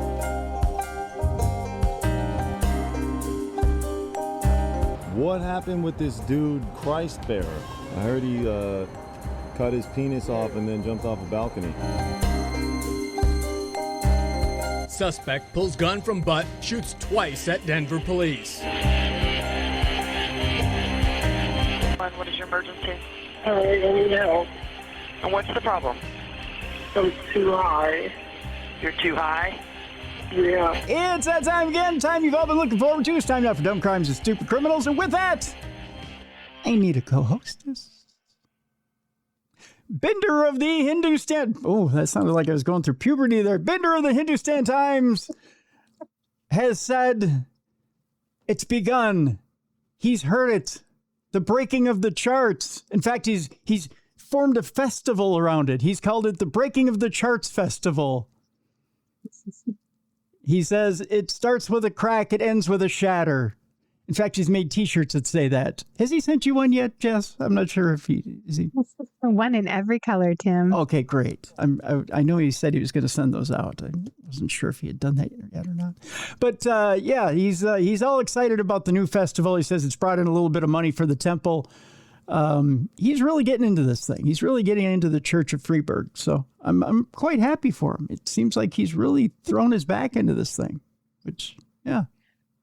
So, ladies and gentlemen, here she is, Eater, World's Destroyer of Charts, owner of 3 brand new books that are out right now. You can order them in the link in the description of this program. Ladies and gentlemen, here she is, super author, Jessica FREEBURG. Jess, how you doing? I'm good, Tim. How are you? Good. Having a good day. Good, me too. Every day above ground's a good day. I know. We survived so far today. We're here. We're living. It's great. Yeah, that's what my doctor says is she has her hand out and I leave the pain clinic. Every day above ground's a good day. That'll be right. $50. It's kind of fun. Oh. Yeah. Wow. Yeah. Did you have a good weekend? I did. Yeah. I want to say both happy birthday and happy retirement to my buddy Al Schock over at WCCO Radio. He's now living the life of leisure. Yes. Lucky guy. He celebrated his birthday out at the Twins game. So, oh, nice. He used to cover the Twins for CCO. Now he's just out there watching them. So nothing's changed. He just gets to relax the whole time and not worry about anything, though. Yeah, he doesn't have to type anything into anything or write anything into anything. He doesn't have to keep score unless he wants to. So thanks, Al. Thanks for all those years of hard work and sniffing jocks. We appreciate it. Oh, someone has to sniff the jacks. That's right. Someone's got to do it. It's a hard job, but someone's got to do it. We appreciate that, Al. But yeah, I got to go to his retirement party last week, and so it was a good time. It's a good time. Very fun. Yeah, it's good to see. Good to see a lot of the old crew, and by old I mean old. I mean, yeah. Some of these guys qualified for retirement about 20 years ago. That's how old they are. I was the kid in the group, so. Yep. Just the baby. I'm just the baby. Yep. That's not saying much, but yeah. So yeah, good times. Good times, great oldies, cool 108. Yep. That was kind of a swear word around those guys. Anywho, but let's get to it. Dumb Crime, Stupid Criminals today. Boy, we have some unusual stories. And yes, there are some not safe for work, although they're relatively mild this week. No, I'm lying. I was going to say. So not like you to let me get off easy. Yeah, no, not going to do that at all. Although the first story we have is from a listener. So. Oh, those are always my favorite. Yeah. So we'll start it off a little rough, if you don't mind. We're going to California, not Florida, believe it or not, but California, where a routine California traffic stop leads to a seizure of 30 pounds of cocaine worth more than $800,000. They don't do it cheap in California. Oh, wow. Everything's more expensive there. It is, yeah. It's about worth twice the amount, yeah, in California. That's probably $400,000 worth of coke here. Just saying, that's more a Minnesota price. The driver was booked into the Merced County Main Jail on charges of possession of cocaine for sale and transportation across counties. So he was a busy guy. California authorities seized more than $800,000 worth of suspected cocaine during a traffic stop this week. The California Highway Patrol said a Central Division canine officer stopped. Now, this is what I love when they say a canine officer stopped him. It's not like the dog jumped out of the car and went, stop. Yeah, it didn't happen that way, but, you know. Stopped a 2025 Honda CR-V in Merced County on August 12th for an alleged traffic violation. During the stop, the officer identified several indicators of possible criminal activity, according to CHP. That's the Chips division, you know. Oh, yeah. Remember Chips? I remember that show. I loved that show. Yep. A subsequent search of the vehicle allegedly uncovered a bag containing approximately 30 pounds of suspected cocaine with an estimated street value of $817,200, according to CHP. This is what it looks like on someone's squad car. Ooh, that's a whole lot of drugs. That is a whole lot of drugs. That's a lot of Peruvian snow right there. That's kind of a big amount. You can't get through that in one night. If you do, you're probably dead. Yeah. Yeah. You're not going to see tomorrow if you get through all that in one night. That's right. The driver was arrested and booked into the Merced County Main Jail on charges of possession of cocaine for sale and transportation of cocaine across non-contiguous counties. According to authorities, the Merced Area Gang Narcotics Enforcement Team, or Magnet, that's pretty clever. I like it. Yeah. Is handling the investigation. The seizure comes after federal authorities last month uncovered more than 1,000 pounds of cocaine hidden beneath the floorboards of a commercial truck entering the U.S. from Mexico, marking one of the largest drug busts in Southern California this year. According to the Justice Department, more than half a ton of cocaine was discovered concealed in the floorboards of a truck and flatbed trailer at the Calexico port of entry along the California-Mexico border. Who would be stupid enough to run a half a ton of cocaine between California and Mexico? That's what I want to know. Not this girl. No. You couldn't convince me. Authorities estimated the cocaine had a street value exceeding $20 million. Wow. I would be scared to drive around with that just for the fear of I might somehow lose it and then they'll kill me. I can't imagine that you would put that much in a vehicle and think, yeah, we're getting away with this. Let's go. Yeah, it's going to be fine. Yeah, well, no hurries, no worries, right? We'll just breeze on through. We'll just act natural. They'll never catch us. You might as well just put it in your lap and try to drive through at that point, because it's going to be obvious. The dogs are going to go nuts a half mile before you get there. I mean, do you think it's not going to carry on the wind? I mean, you can't wrap that stuff tight enough. By the way, U.S. Customs and Border Protection also announced last month that officers discovered more than $3.7 million of cocaine concealed in a shipment of cucumbers. Do you think that's why we have a parasite now? Do you think that's... Oh, those cucumbers would be making people happy. They won't even know why. That's true. Everybody will have a Cobb salad and be energized for days. Yeah. Who knew? Well, that's a quick energy way to start the show. Think about different ways to transport your cocaine.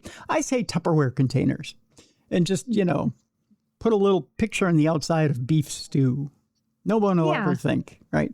Or one of those little bags that says this is not drugs. Yeah, this is not drugs bag, because that trick hasn't worked for a couple of people. You have a really big bag for this amount of drugs, but it'll work. Yeah. I think you're onto something there, Jess. That's for sure. As long as you're not sticking it up your butt. Yeah, well, yeah, nobody likes butt drugs. I mean, some people do. I mean, some people do, but... Yeah. People who have been to prison like butt drugs. They'll take it how they can get it. Yeah, well, there's that. This next story, of course, is wild and crazy and sounds like something I pulled out of a Mad Libs scramble. But hold your horses here, kids. We're going to Port Orchard, Washington. I'll just read the headline here. Homeowner loses everything after torch-wielding man on golf cart allegedly sets home ablaze. There's a lot to unpack there, Tim. There is, and there's one or two pieces that I need to add to it, which will make the piece de la résistance. It'll be perfect in just a moment. I swear it will be. A strange arson case in Kitsap County, captured on home security video, shows a man driving a golf cart with a dog and carrying two torches. Imagine that now. You got a dog in the crux of your arm, two torches, and you're driving a golf cart, probably with your knees, I'm guessing, yeah. Right? Or with one torch, kind of in your hand, but still driving. Yeah, Maybe the dog's driving. Oh, that would be awesome. Yeah. Oh, yeah. Okay, you're right. Maybe the dog is, but how does he reach the pedals? Well, the guy can still use his feet. He's got torches in the hand. He's running the foot pedal. The dog's driving. The dog's like steering along. Yeah, I like it. I like the way you set that up. That's good. Okay, so the video shows a man driving a golf cart with a dog and carrying two torches as investigators say he set a fire that destroyed a home and detached garage. So he got the whole thing. Wow. Yeah, he's talented. Authorities have charged 47-year-old Sean Hinson with first-degree arson and second-degree assault. A Ring camera recorded the alleged incident, and the homeowner said an alert from the camera helped save his life after his son received the notification and called to wake him. Law enforcement video shows a man pulling up to a home in the 2700 block of Locker Road Southeast in Port Orchard on August 4th. The sheriff's office released the video, and court documents identify the driver as Hinson, who is seen next to a corgi and holding two torches, including a weed torch. Oh. I didn't know that there was a torch. Oh, you mean for weeds in your yard? I was thinking like, wacky tobacco. I'm like, It could, well, if it was for wacky tobacco, it was probably the dogs. That's what I'm thinking. Yeah. I don't think it belonged to Sean Hinson. It's for his glaucoma, really. Yeah, the dog has glaucoma. If the dog has glaucoma, should he be driving? That's what I want to know. No. I mean, the dog shouldn't be driving anyway, but I think he's stoned, he has glaucoma, and he's a dog. I think the dog talked Sean Hinson into this whole thing. I think it's the dog's fault. Mm-hmm. Pretty much. Neighbor Dan Carlson said he was stunned by what he saw. I would be too if I saw a stoned dog driving with a weed torch.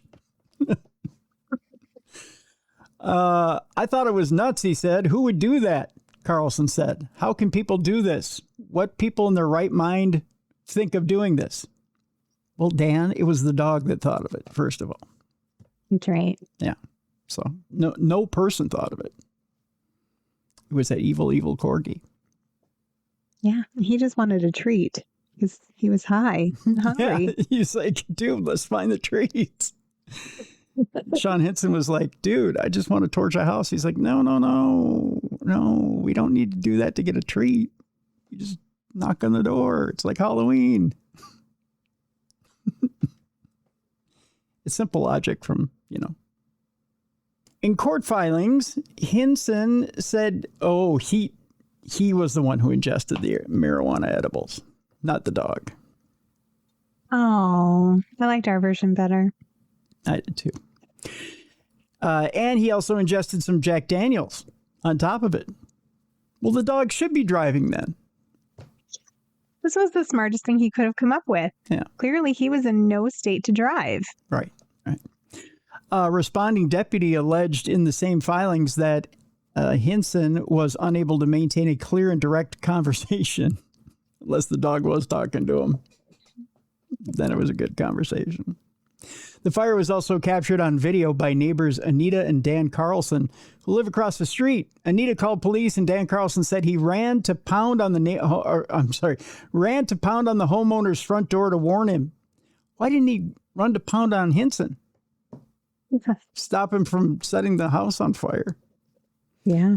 The homeowner, who asked that his full identity not be used, told KOMO News, in a phone interview that the fire left his house a total loss and destroyed his new car. Everything is gone. Bathroom, kitchen, house.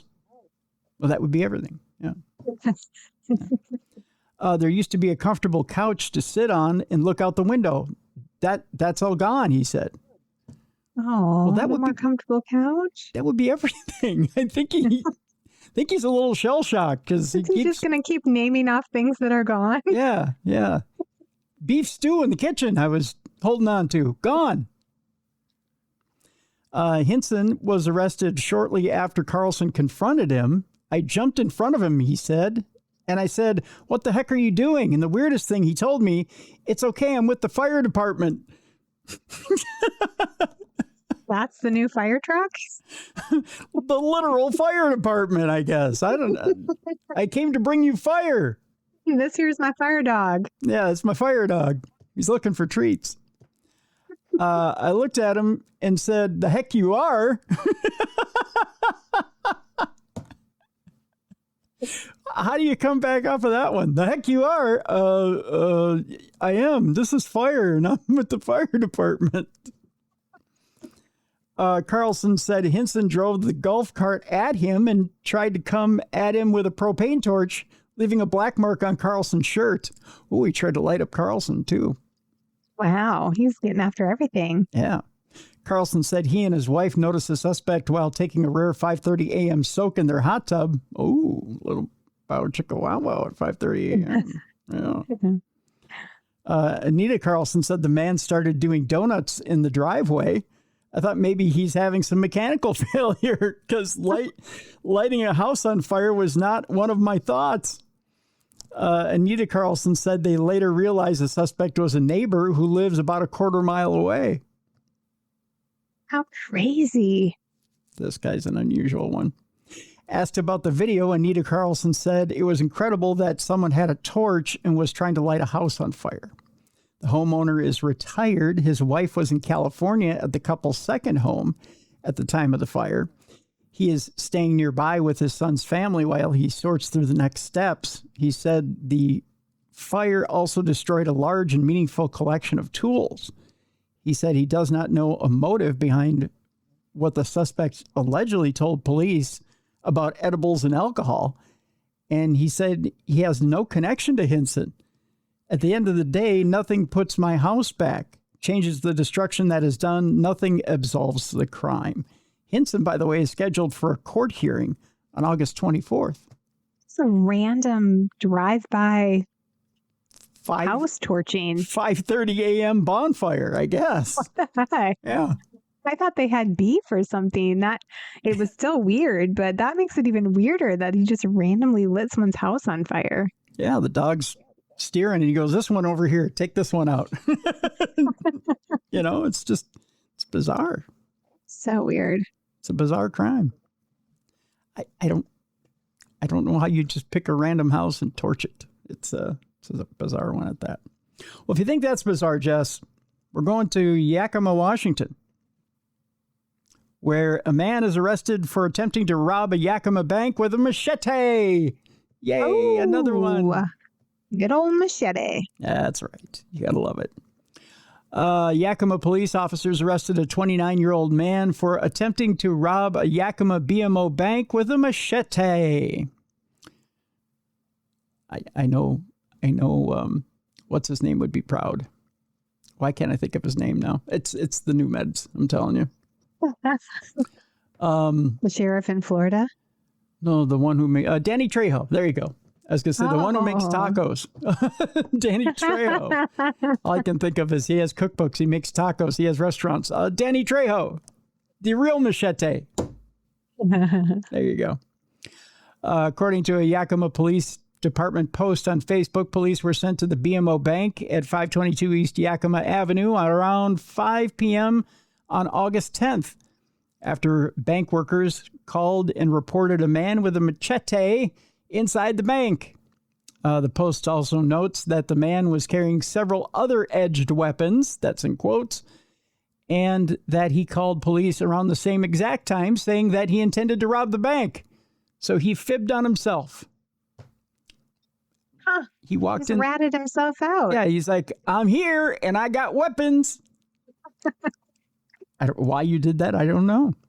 Guilty conscience, who knows? Upon arrival, Yakima police officers helped to get the workers and everyone inside out of the bank. Soon after, police as well as the Yakima Valley Crisis Response Unit began to negotiate with the machete-carrying man. The man left the bank around 7:30 p.m., according to the Yakima Herald-Republic. He was arrested on scene for first-degree robbery, second-degree malicious mischief, second-degree computer trespassing, and weapons apparently capable of producing bodily harm. That's apparently capable of producing bodily harm, not actually. Maybe it wasn't sharp. Oh. Who knows? Maybe it was just decorative. Yes, it was the commemorative machete signed by Danny Trejo. Yeah, I don't know. Who knows? Weird. Well, if you think that's weird, I got another one. This one takes place at a Boston Home Depot. I love Home Depot. I think we all do. We have our choices. It's either Home Depot or Lowe's, right? Or Menards. Oh, there you go, throwing in the third choice. Yeah. See, is Menards now nationwide? Or is it still a regional choice? It's been everywhere I've lived, but I've only lived in the Midwest, like Iowa and Nebraska. See, I think it used to be it was only a Midwest choice. Although I think there's some on the East Coast, like in the Southeast. I don't want to Google it now. Okay, you do that while I read this. Okay. A brazen Boston Home Depot thief who said he'd be back to steal more items gets jail time. That's right. He didn't just go once. He went back for more. And not just seconds or thirds. He just said, I'm just going to keep doing this, right? He just kept on coming. Yeah. According to District Attorney Kevin Hayden, he said he presents a clear threat to our retail community, and this prison sentence is entirely justified by his repeated offenses. So he's just going to keep doing it. This Boston man was sentenced on Tuesday in Suffolk Superior Court for a series of thefts from Home Depot stores in the South Bay Mall in West Roxbury. 42-year-old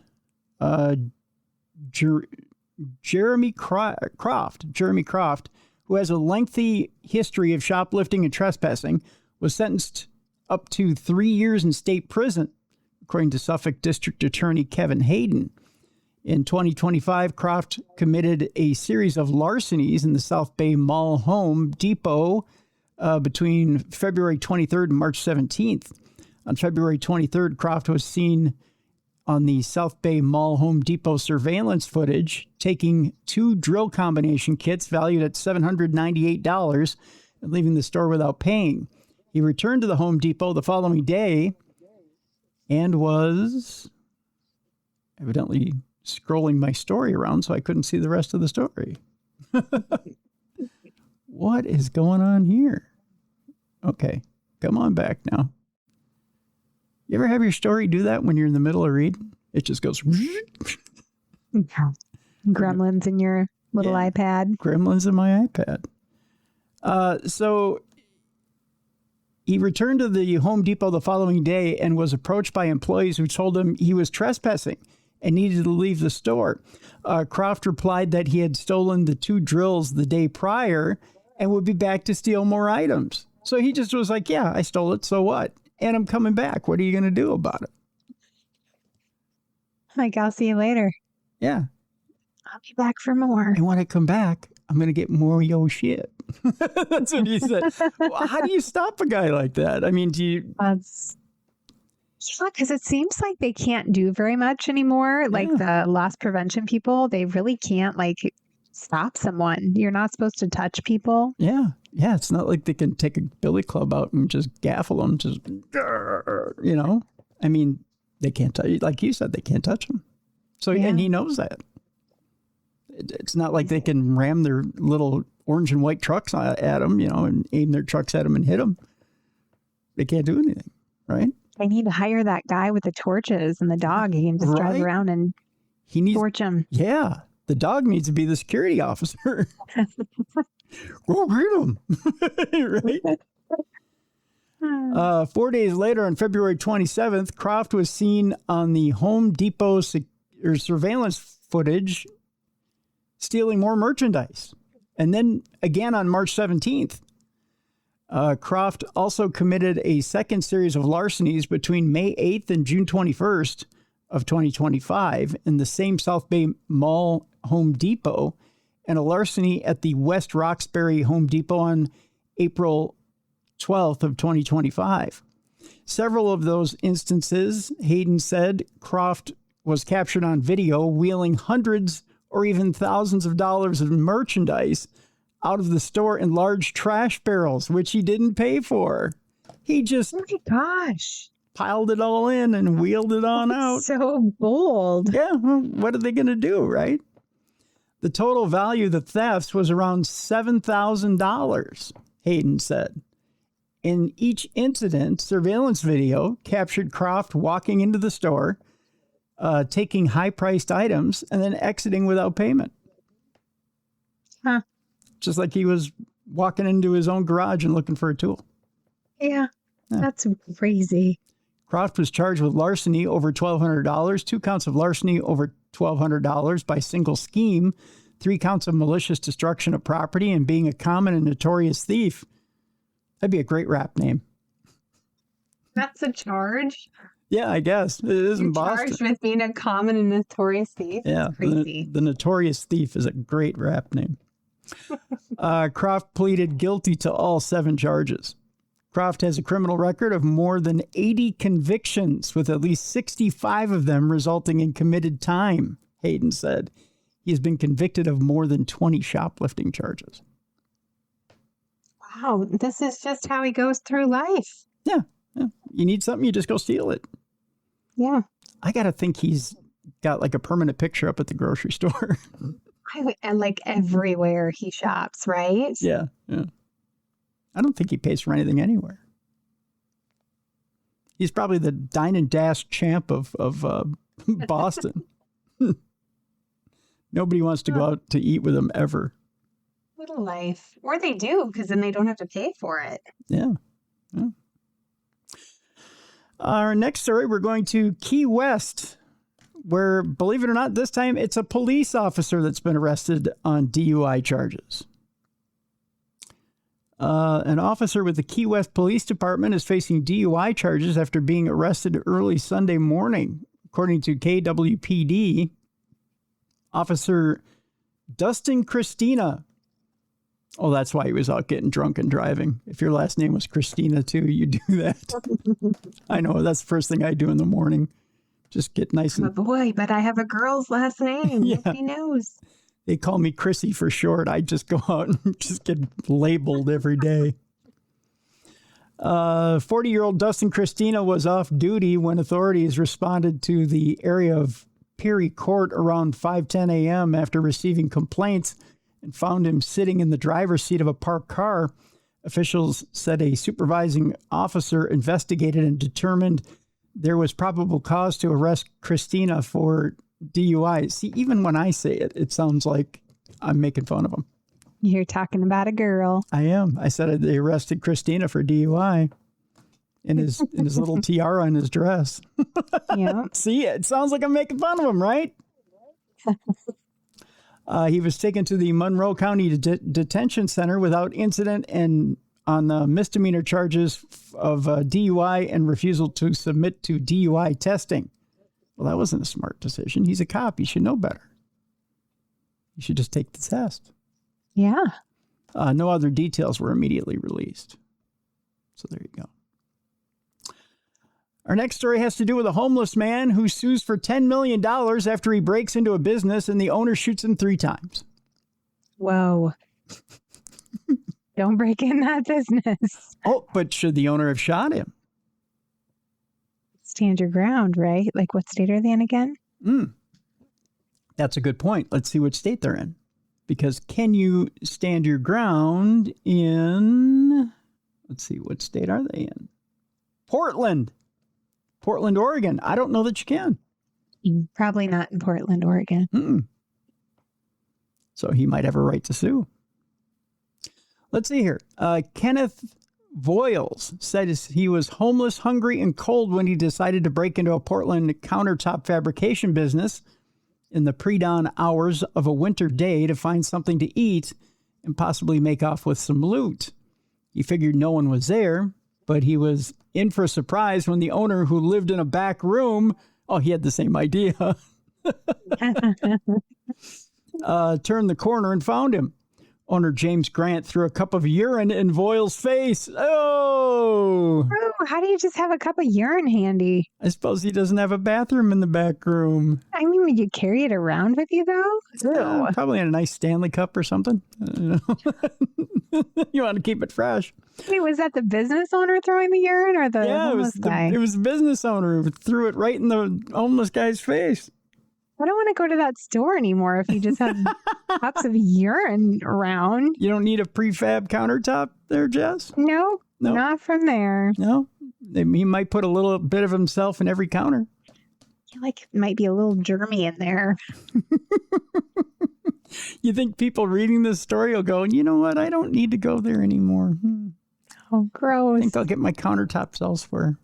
What a strange defense. You. Yeah, because you didn't create that cup. It was, you had it handy. That's weird. That's James Grant says, that's my pee-pee cup. You should see where I have to poop. That's my Folgers can. Oh, I guess it's better you threw a cup of urine at him and not a Folgers can full of poop. Right. He could have got the other treatment. Yeah. Glass half full. That's right. Glass half full. That's right, Jess. So James Grant throws the urine in Voiles' face. He lobbed heavy tiles towards his body and then momentarily left one area of the building to retrieve his gun from under his pillow before returning to shoot Voiles, who he said was trying to escape. He hit him 3 times in the arm and torso. Oh, wow. So James Grant, not exactly the welcome wagon committee of Portland, Oregon. I'm glad he survived, but didn't exactly put out the coffee and cookies when Voyle showed up, did he? No, just a cup of tea and some bullets in the upper body. And some tiles. And he wasn't showing him the tiles to show him what the counter would eventually look like, right? No. Voyle says Grant's reaction far exceeded the bounds of acceptable behavior. I don't know what you're expecting when you break into his shop. You know, not a come on in. Would you like to see some samples? You know, that's not going to happen. Yeah. But it sounds like you can't defend your shop if someone breaks in. Like, that isn't acceptable. Well, maybe defend it, but not shoot someone. Pee-pee in the face, tiles to the body, and the maybe that's why he has pee-pee in the front cup, because he's like, this is the only legal defense I have. Breaks in. Your Honor, I call that the pee-face, tile body, shoot defense. It gets him every time. I mean, it sounds like he tried a lot of other things before he shot him, though. Just like, okay, first, I'm going to throw this cup of pee at him. That didn't work. All right, tiles. Nope. I guess I'm going to have to shoot him. I call it the ground and piss defense. What? Oh. That's kind of a complicated defense system you got there. I mean, most people just have an alarm. This guy is like Macaulay Culkin. He's been planning this for a while. Nope. He just has cups of tea strategically placed. No paint cans from the ceiling for me, sir. It's just a cup of my own urine. And some extra tiles I got in the back. He's like, well, I was going to drink that later, but I guess I'll use it for this instead. I was going to enjoy my own minerals, but I'm going to save it for you. How did it taste, buddy? Oh, gross.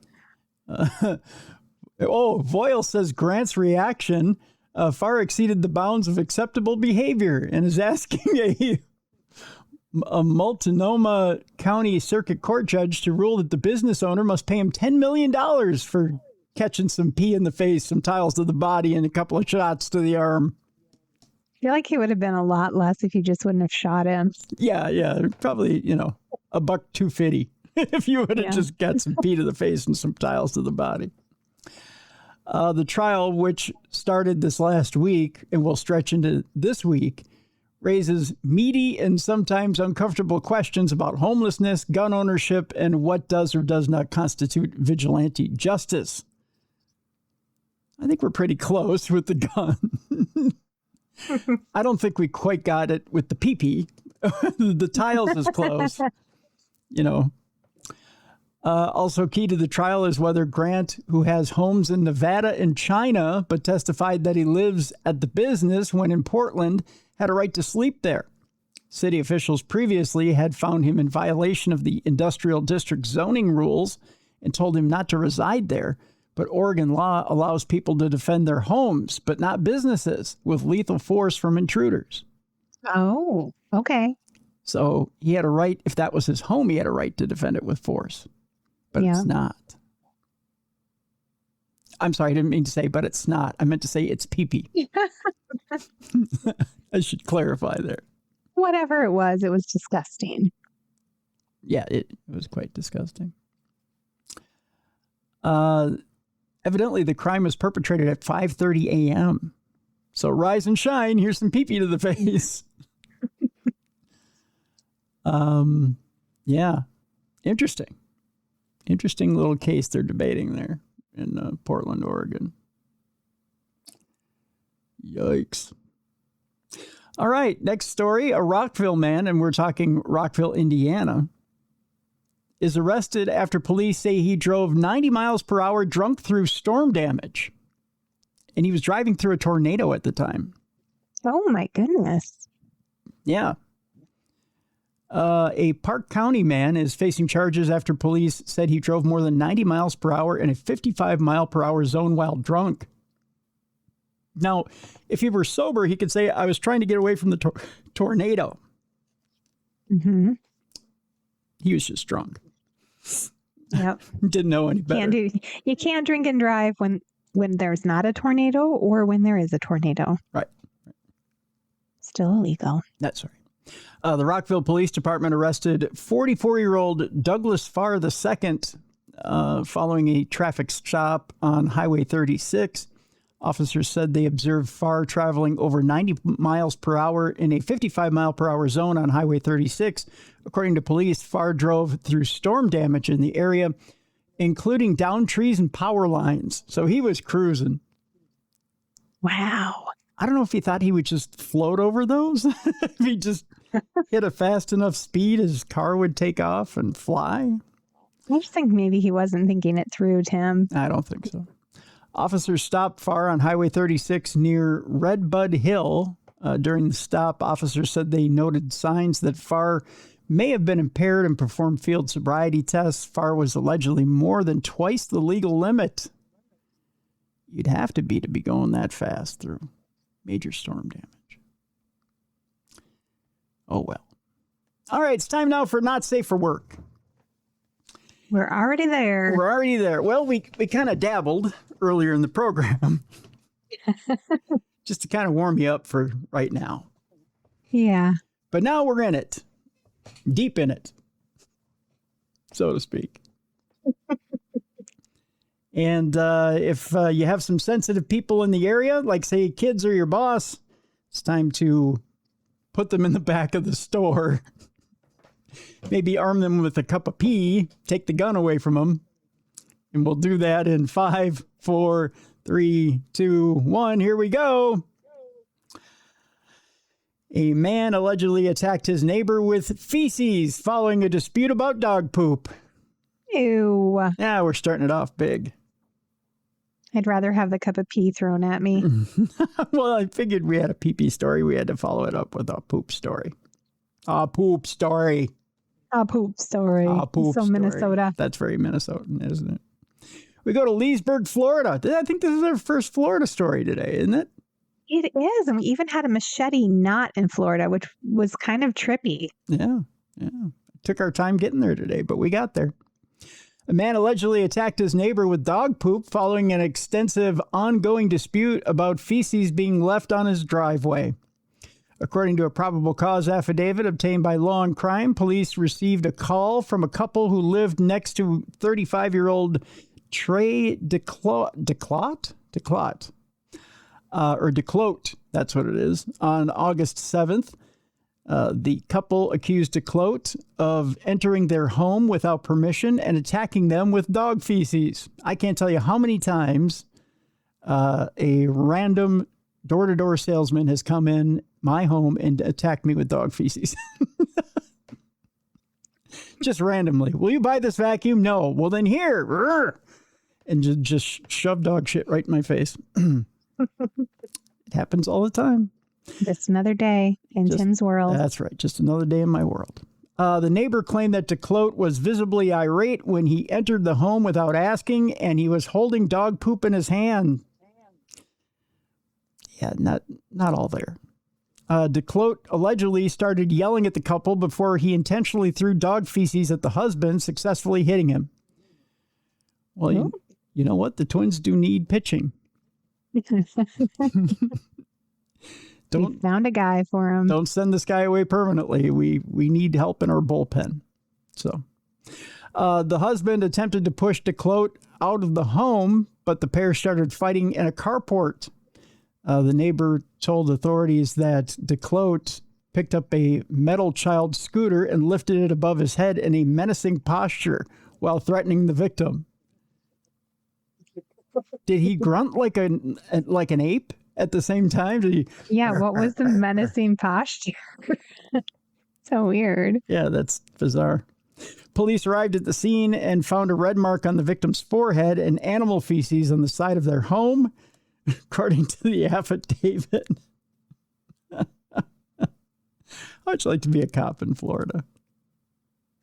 I think it would be a very interesting job.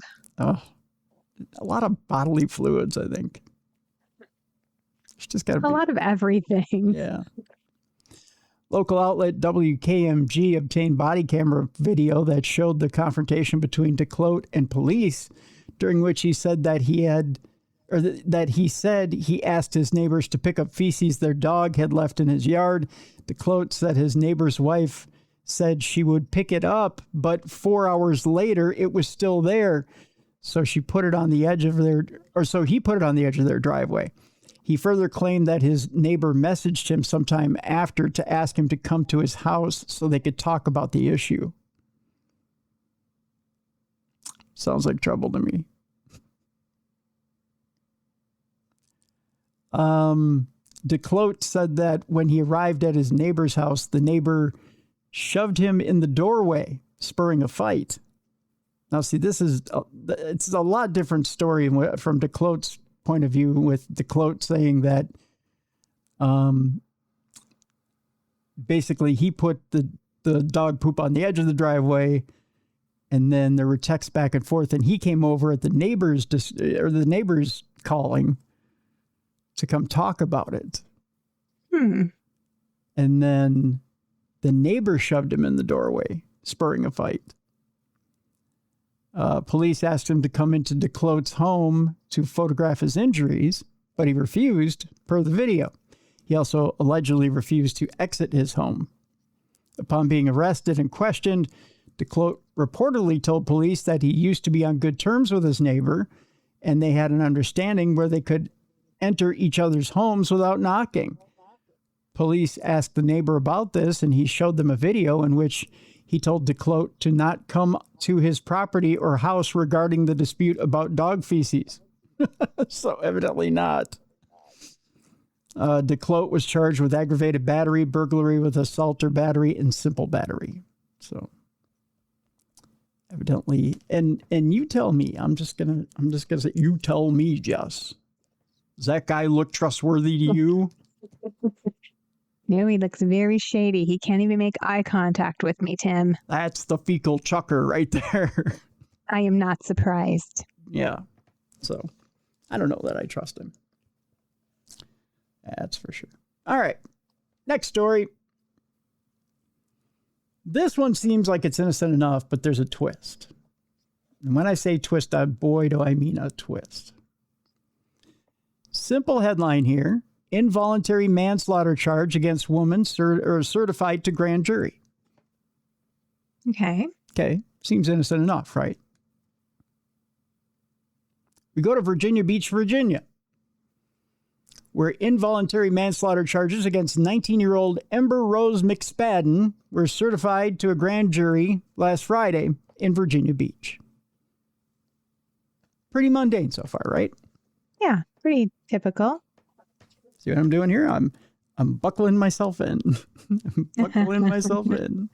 We're about to go for a ride. Mm-hmm. The charges stem from an incident that happened during the early morning of March 3rd at the residence of Shane Brooks on Virginia Beach Boulevard. Court documents state that McSpadden admitted to a detective during an interview that she and her partner, 26-year-old Brooks, were consensually partaking in rough foreplay with firearms, and that she shot Brooks.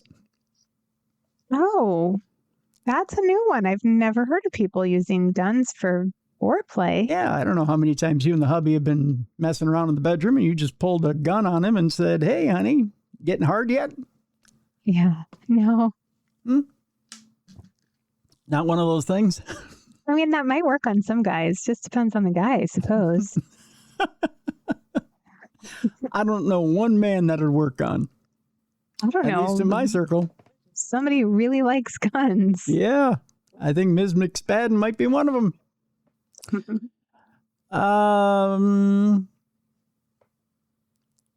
From the National Guard to his run club to gaming communities, we were taken aback there, said Hunter Brooks, Shane Brooks's brother.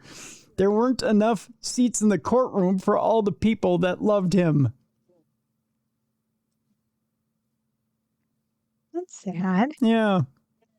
Family and friends filled the courtroom listening to testimony that revealed that, according to detectives, Shane Brooks and McSpadden were in a sexual relationship, with McSpadden calling their relationship friends with benefits. What friend pulls I'm trying to figure out what kind of foreplay could you what could you be doing with it? I get kind of what you could be doing with it, but there's more here, Jess. Okay. The detective also testified that they used guns and knives as foreplay. Knives? Oh, she's got variety. Prosecutors say that altogether there were 7 guns inside the home. So you have a choice. Wow. Yeah. I know the initial reaction is, we just wish he was still here, said Hunter Brooks, his brother. We wish he was able to tell his side of the events. No, you really don't want to know. I'm telling you, you don't want to know. He's a really, really good guy, and we just miss him so much, and it was difficult. The autopsy showed that Brooks died from a single shot to the head from under his chin. What? Yeah. In testimony from the detective said that Shane Brooks handed McSpadden a gun with 1 bullet loaded in it. The old Russian roulette. Wow, this is really weird. Yeah, McSpadden took the gun and fired it 3 times, counting down the clicks to make sure the bullet would not be fired. Shane Brooks died at the scene. That makes no sense. Why would you fire the gun 3 times and then fire it under his chin? Because you only have 6 in the chamber, right? Yeah, this was not an accident. No.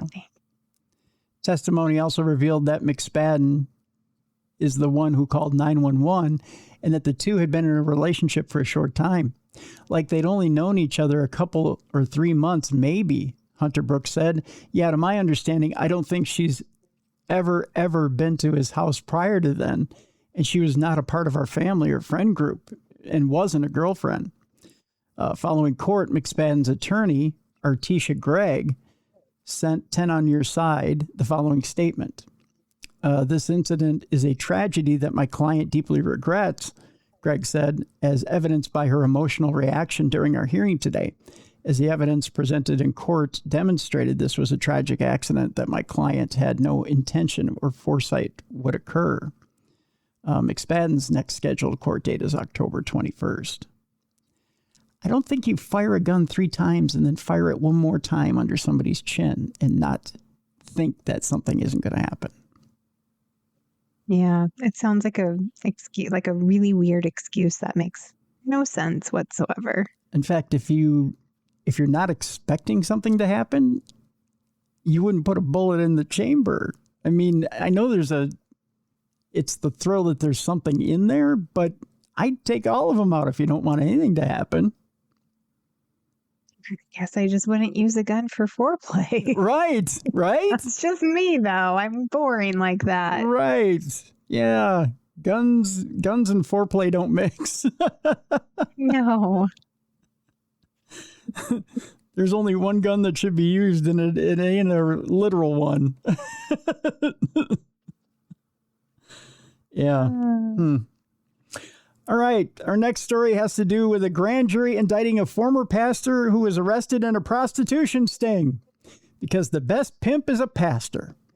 We go to Amarillo, Texas, where a former Amarillo pastor was indicted following his arrest in a prostitution sting.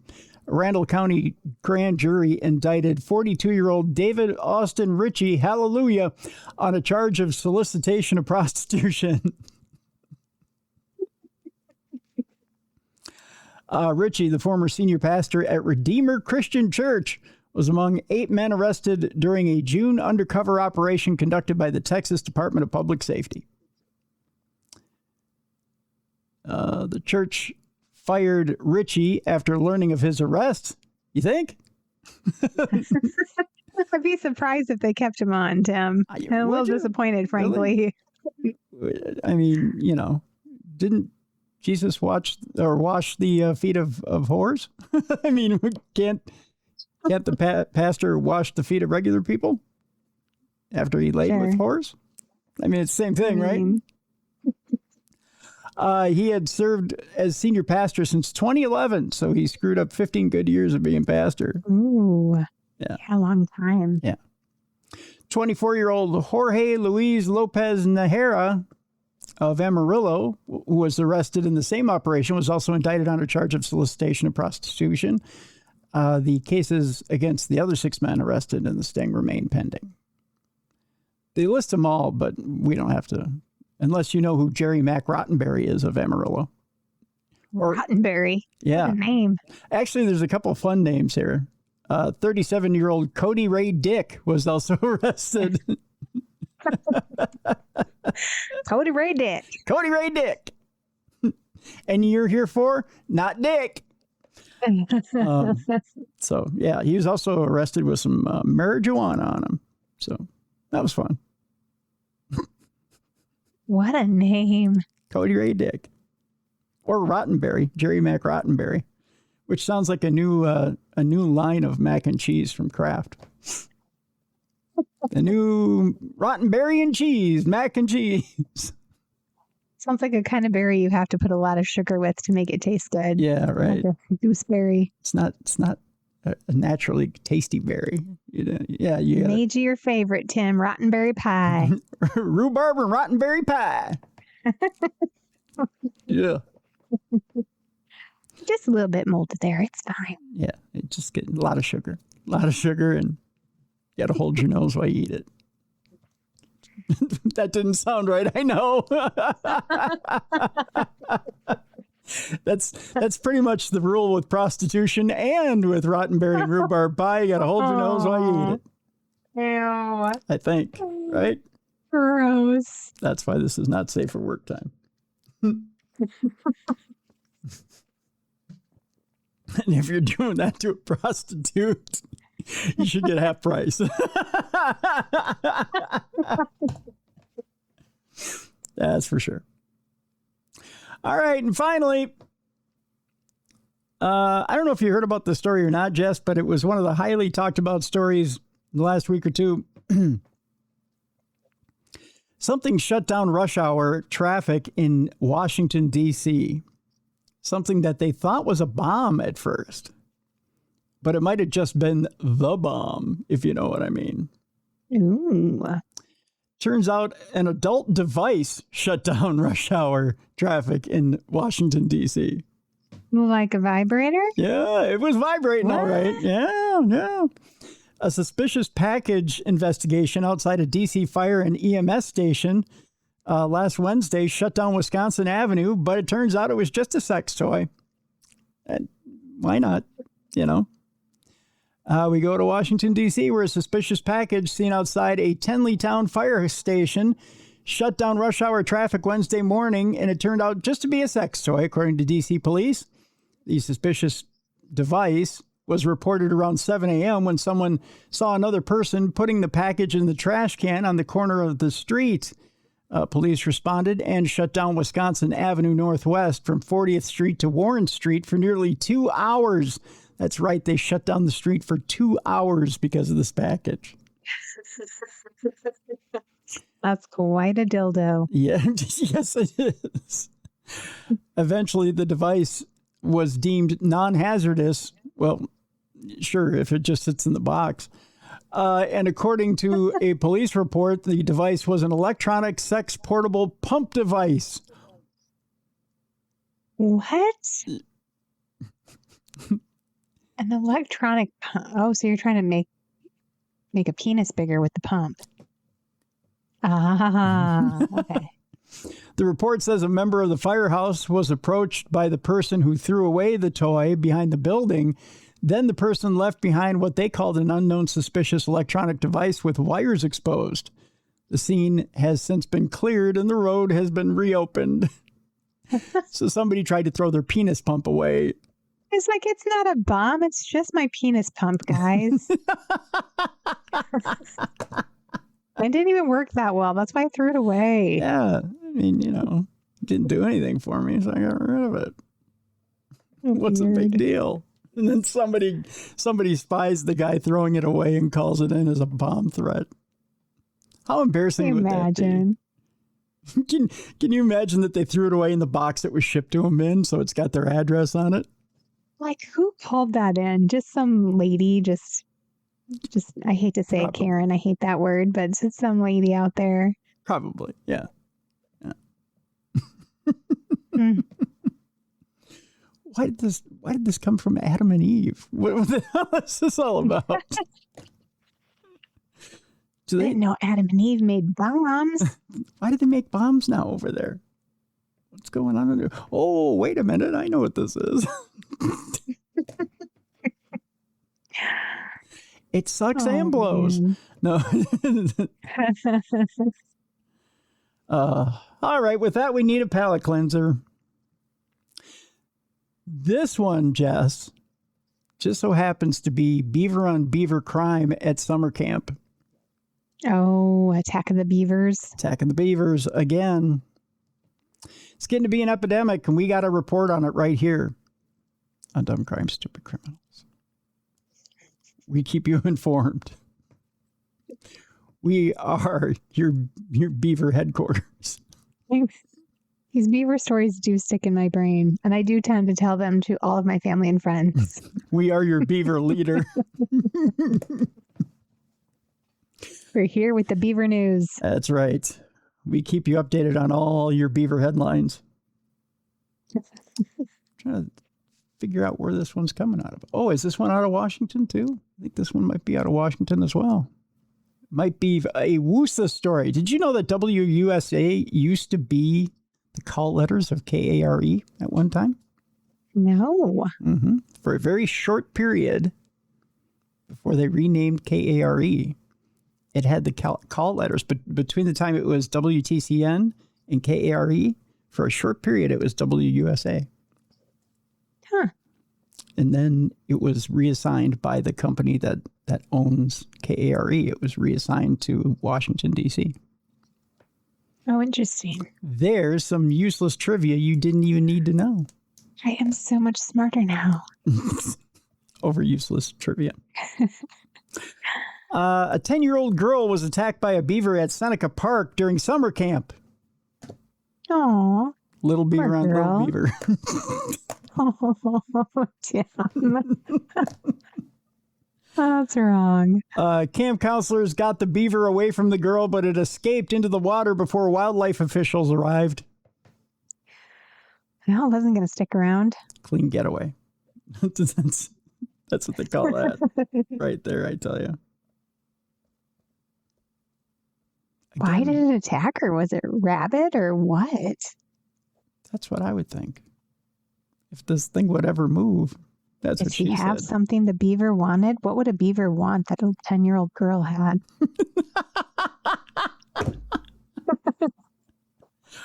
Those questions and more next week. Same beaver time, same beaver channel. So many questions about the beaver. If I could ever get this thing to populate, Jess, I would. That's what all my students said when I used to teach sex ed. What's that? What would the beaver ever want? Miss FREEBURG, I have so many questions about the beaver. You'd be like, you just shush up, child. You're going to learn what you're going to learn. I'd be like, well, I've got this little model here. It's plastic. Here's beaver. I'll let you play with it. Here's all the beaver parts. Let you play with it for $10. I need lunch money. This district don't pay us enough. That's pretty much how it went, right? Pretty much, yeah. For an extra 10, I'll put some lube in it. Oh, no. Oh, no. No. Oh, just a slimy beaver. Nobody wants to see that. And I'll give you 5 minutes with it in the corner. Oh. I don't let those kids dirty up my beaver. That's disgusting. Seems like every other teacher in the nation's doing it. I mean, come on. Oh, what the?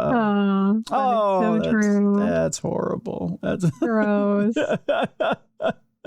So what kind of questions do kids ask in sex ed anyways? They really don't ask. They don't ask any questions. They're mortified that you're talking about penises and vaginas. I was going to say, we didn't get to ask any questions. It's pretty much watch the movie. Yeah. No, we didn't really use movies. And then we laughed. I mean, it was... Then it was, all right, Bell's ringing. Time for you to go to the next class. I did used to make the kids, when I would teach them about the male reproductive system, we'd get to the epididymis and I'd be like, okay, everybody repeat after me, epididymis. And then everyone would say it and I was like, isn't it like the most fun word ever? Like it just rolls off your tongue. Epididymis. I think I was the kid that raised my hand and said, isn't the epididymis in Homer's Odyssey? and then I got excused from class. Yeah. Troublemaker. Yeah. See, I could never keep a straight face in class. I got kicked out of class a lot, Jess, for smart ass comments like that. and then kids would be like, "What's an epididymis and why is it in Homer's Odyssey?" And then I stirred up shit like that. Yeah. And why does he know that the epididymis is in Homer's Odyssey? And why is it in? Did we read Homer's Odyssey? And I was the one with the joke that was smarter than the room. Yeah. Would you have read that in high school? Were you that smart? I was just that smart. I didn't read that till college. Yeah. Although I would have told my uncle Bob, about that joke, and he would have laughed his ass off and went, "Good one." Oh, yeah. He'd have loved it. Yeah. Mm-hmm. He'd have been like, "That's smarter than the room." And I would have went, "I know." And he'd say, "Would you have got kicked out for that one?" I would have said, "Yep, I did." So what happened to the girl? Well, a portion of the Seneca Creek State Park is closed after a beaver attacked a child during a summer camp. State officials say the attack is not connected to two other rabid beaver attacks reported in Maryland. That's right. Beavers is going wild everywhere. Beavers gone wild in Maryland. That should be a video series. We need to make money off this. According to the Maryland Department of Natural Resources, a 10-year-old girl was canoeing with a group on Thursday when a beaver attacked her. The attack happened around 3:30 p.m. at a bend in Seneca Creek near Berryville Road, close to the Potomac River. MDNR says the child was attending a summer camp when the animal attacked camp counselors. Wait a minute. It says when the animal attacked, there's no comma. Camp counselors removed the animal from the girl, who was later treated for 3 laceration wounds on her upper leg. Ooh. Damn, girl. Beaver was getting fresh. Beaver was just going for it. I mean, that is not okay. This is a child. I know, right? Well, it got confused. This story is making me uncomfortable. This beaver is a pervert. I know. And a pedophile. It's a pervert pedophile beaver. The beaver escaped into the water before wildlife officials arrived. Now Seneca Creek State Park staff are searching for the beaver. Aren't we all? Just send a bunch of college boys out. They'll find it. Right? They'll find it in a heartbeat. Give them some beer and send them out to find the beaver. You want them to get them to find it quick. Just line up shots. And then just, get them good and lubed up and then send them into the water. Natural Resources Police and local wildlife authorities have also been contacted for additional support. Montgomery County Animal Services was also notified. The area, which includes a mile of trail, will be closed until further notices. The adjacent parking lot is restricted by fluorescent orange cones and signs that are posted notifying of the incident. Oh, that's got to be funny. Wow. This is crazy. They're like shutting everything down for a random beaver attack. You know, some college kids are stealing those signs, right? Attacking beavers. Please stay away. I mean, I would. I'm not even in college. I would steal those signs so bad and have them hanging on my walls at home. I was going to say, I feel like there's a wall in my office that needs an attacking beaver sign. Yeah, beaver attack. Please be aware. Attacking beavers. Yeah, I would kill for one of those. The MDNR also said other areas of the park, including the lake area off of Clopper Road in Gaithersburg, remain open. It's good to know that the beaver has an escape route. The attack follows 2 other recent beaver attacks in Maryland. 2 people, including a 13-year-old swimmer and a 19-year-old fisherman, were attacked by beavers that later tested positive for rabies at Cunningham Falls State Park. However, officials are not saying the Seneca Creek Park is connected. The two parks are more than 36 miles apart. Rabid beavers. Yeah, I would think, though, she'd probably need to get shots, though, just to be safe, because that's just not normal beaver behavior. Yeah, normally beavers like to keep to themselves, really. They do. They're normally they only attack when provoked. Yeah, normally beavers that young, wearing a lot of patchouli and listening to emo music. Yeah. They're not aggressive at all. They're not aggressive. No. Yeah. I probably had rabies. Yeah. With the distance of the two parks from one another, as well as the home range and social behaviors of beavers, the incident in Seneca Creek is not considered related to the two incidents at Cunningham Falls, MDNR said. According to data from the respective health departments, there's no indication of a rabies outbreak in Frederick County or Montgomery County. Aaron Hall, who was also in the group Guy, I don't know if you remember, that's an old joke or not. No. Aaron Hall of the Beaver Corps, he's the Beaver Corps program director with the Beaver Institute. You want to talk about there's an actual, that. Who is a beaver expert? Like, what is his background? What's his degree in? Does he have a PhD in beavers, beaverology? I'll tell you what. You want to know the scout sign is for the Beaver Corps? It's just these two fingers right here. No. Tim. This man is a professional. He studied beavers a lot. He probably has like 10 years of postgraduate education in beavers. He does, I'm sure. He's got probably more experience than that. But with the grace of God and these two fingers, he'll find whatever beaver's out there. No. I'm telling you. Bad. Aaron Hall is the Beaver Corps program director with the Beaver Institute. And he told WUSA 9 earlier this month that beaver attacks in general are pretty rare. Hall said the recent attacks point to a larger wildlife health issue rather than a problem specific to beavers. And he should know. He knows all about what a healthy beaver looks like and what one that's got issues looks like. You got to stay away from the ones that have issues. That's right. He says it's not a beaver problem. It's a spillover from a different animal population, he said. And he said, I know my beavers. That's what he said. He's the beaver boy. Yes, he is. He's the beaver tamer. Oh, gosh. And by the grace of God and these two fingers, he can find... Oh, come on. He can sniff one out anytime he needs to. Oh, Tim. You're such a 12-year-old boy. I love it. And that's our beaver palate cleanser for today. That was a palate cleanser? Yeah. I feel like that was worse than the rest of the story. It was? That's the worst one.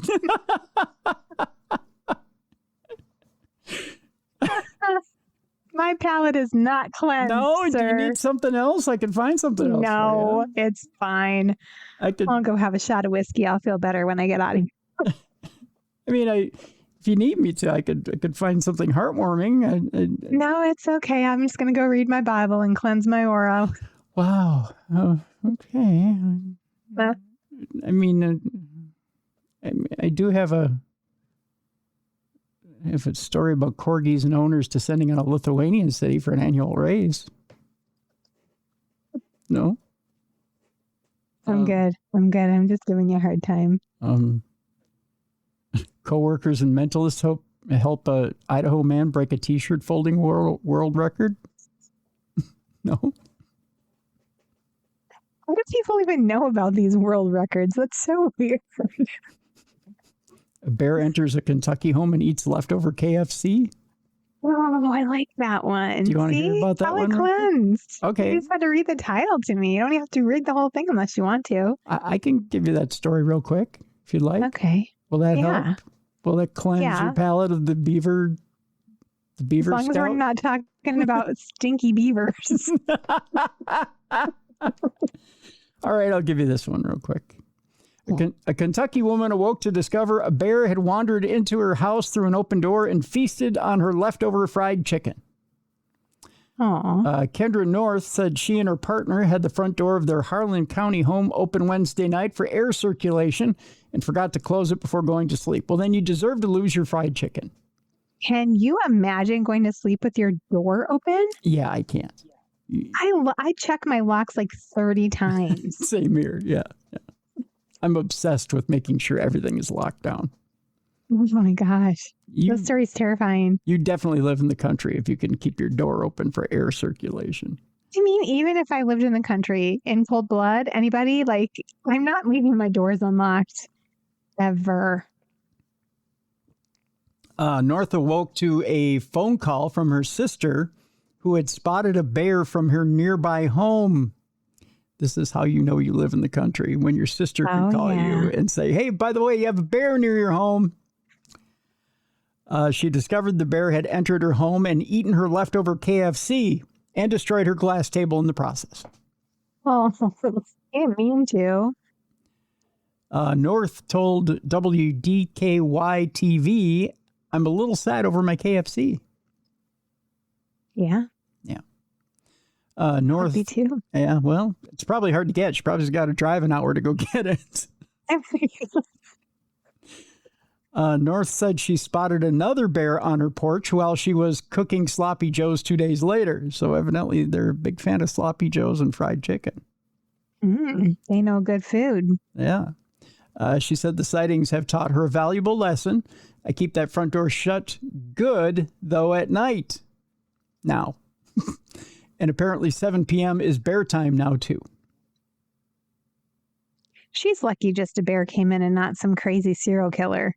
She should be counting her blessings. Right? Or, hear me out here, rabid beaver. See, now I brought it around full circle. Full circle. Yep. Or, hear me out here, Aaron Hall, Beaver Scout.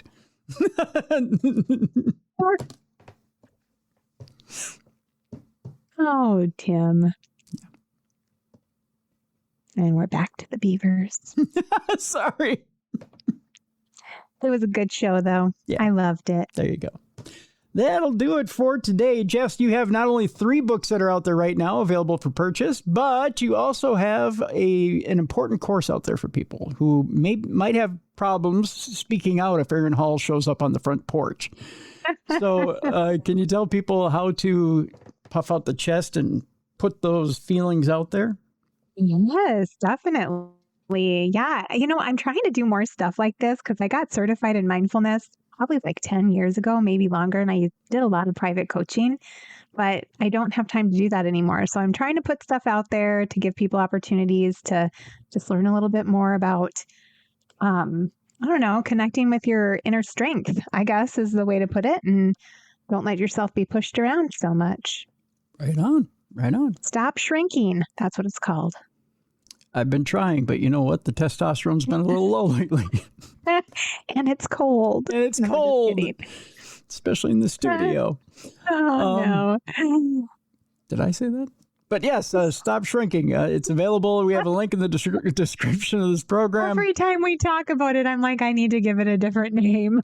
No, it's a good name. It's a good name. But yes, it's a good name, good course, and it's available in the description of this program. So go get it. Go get it, and also pre-order Jess's books. All 3 of those books are out and available right now. They tried to release 67 of them at the same time. Jess put her foot down. She stopped shrinking. She said, no, you'll get 3 of them and you'll like it. Right? I think that's how it went. Yeah. That's what I said. That's right. That's right. Tomorrow on the big program, Mally Fox, Supernatural News. Thursday, I'll leave it a secret for now. See how I did that? Yeah. So you're sneaky. I am sneaky like that. Yes, I am.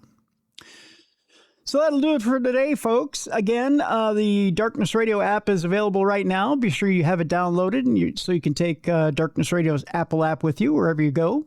And take Darkness Radio with you wherever you go. It's got more than just the programs there. You've got you've got ways to contact us on there as well. You've also got some interesting little links on there as well. And you've got other programming. There's other programming options on there as well. So, yeah, you've got some surprises there on the Darkness Radio Apple app. Also, if you're listening to this program and not watching it, go to the Darkness Radio YouTube channel, the original Darkness Radio, and get yourself some extra bennies there. If you don't watch the show there and you want to watch it on our website, you can, darknessradioshow.com. Go to the show that you're looking for and click on that particular show title, and you should be able to see the show as well as listen to it. That's if it's available. And third, be sure to go and support the show. Go to darknessradioshow.com, go to our shop, and pick out some swag, whether it's True Crime Tuesday swag or Darkness Radio swag. We've got everything from t-shirts to hats to hoodies to even stuff for your lower regions. And by that, I mean pants and shorts, not like anything weird. I mean, come on. That's all available in the shop. All right, folks, that'll do it for this week. For Jessica FREEBURG, I'm Tim Dennis. Thank you so much for listening and watching the best in true crime podcasting. This is True Crime Tuesday.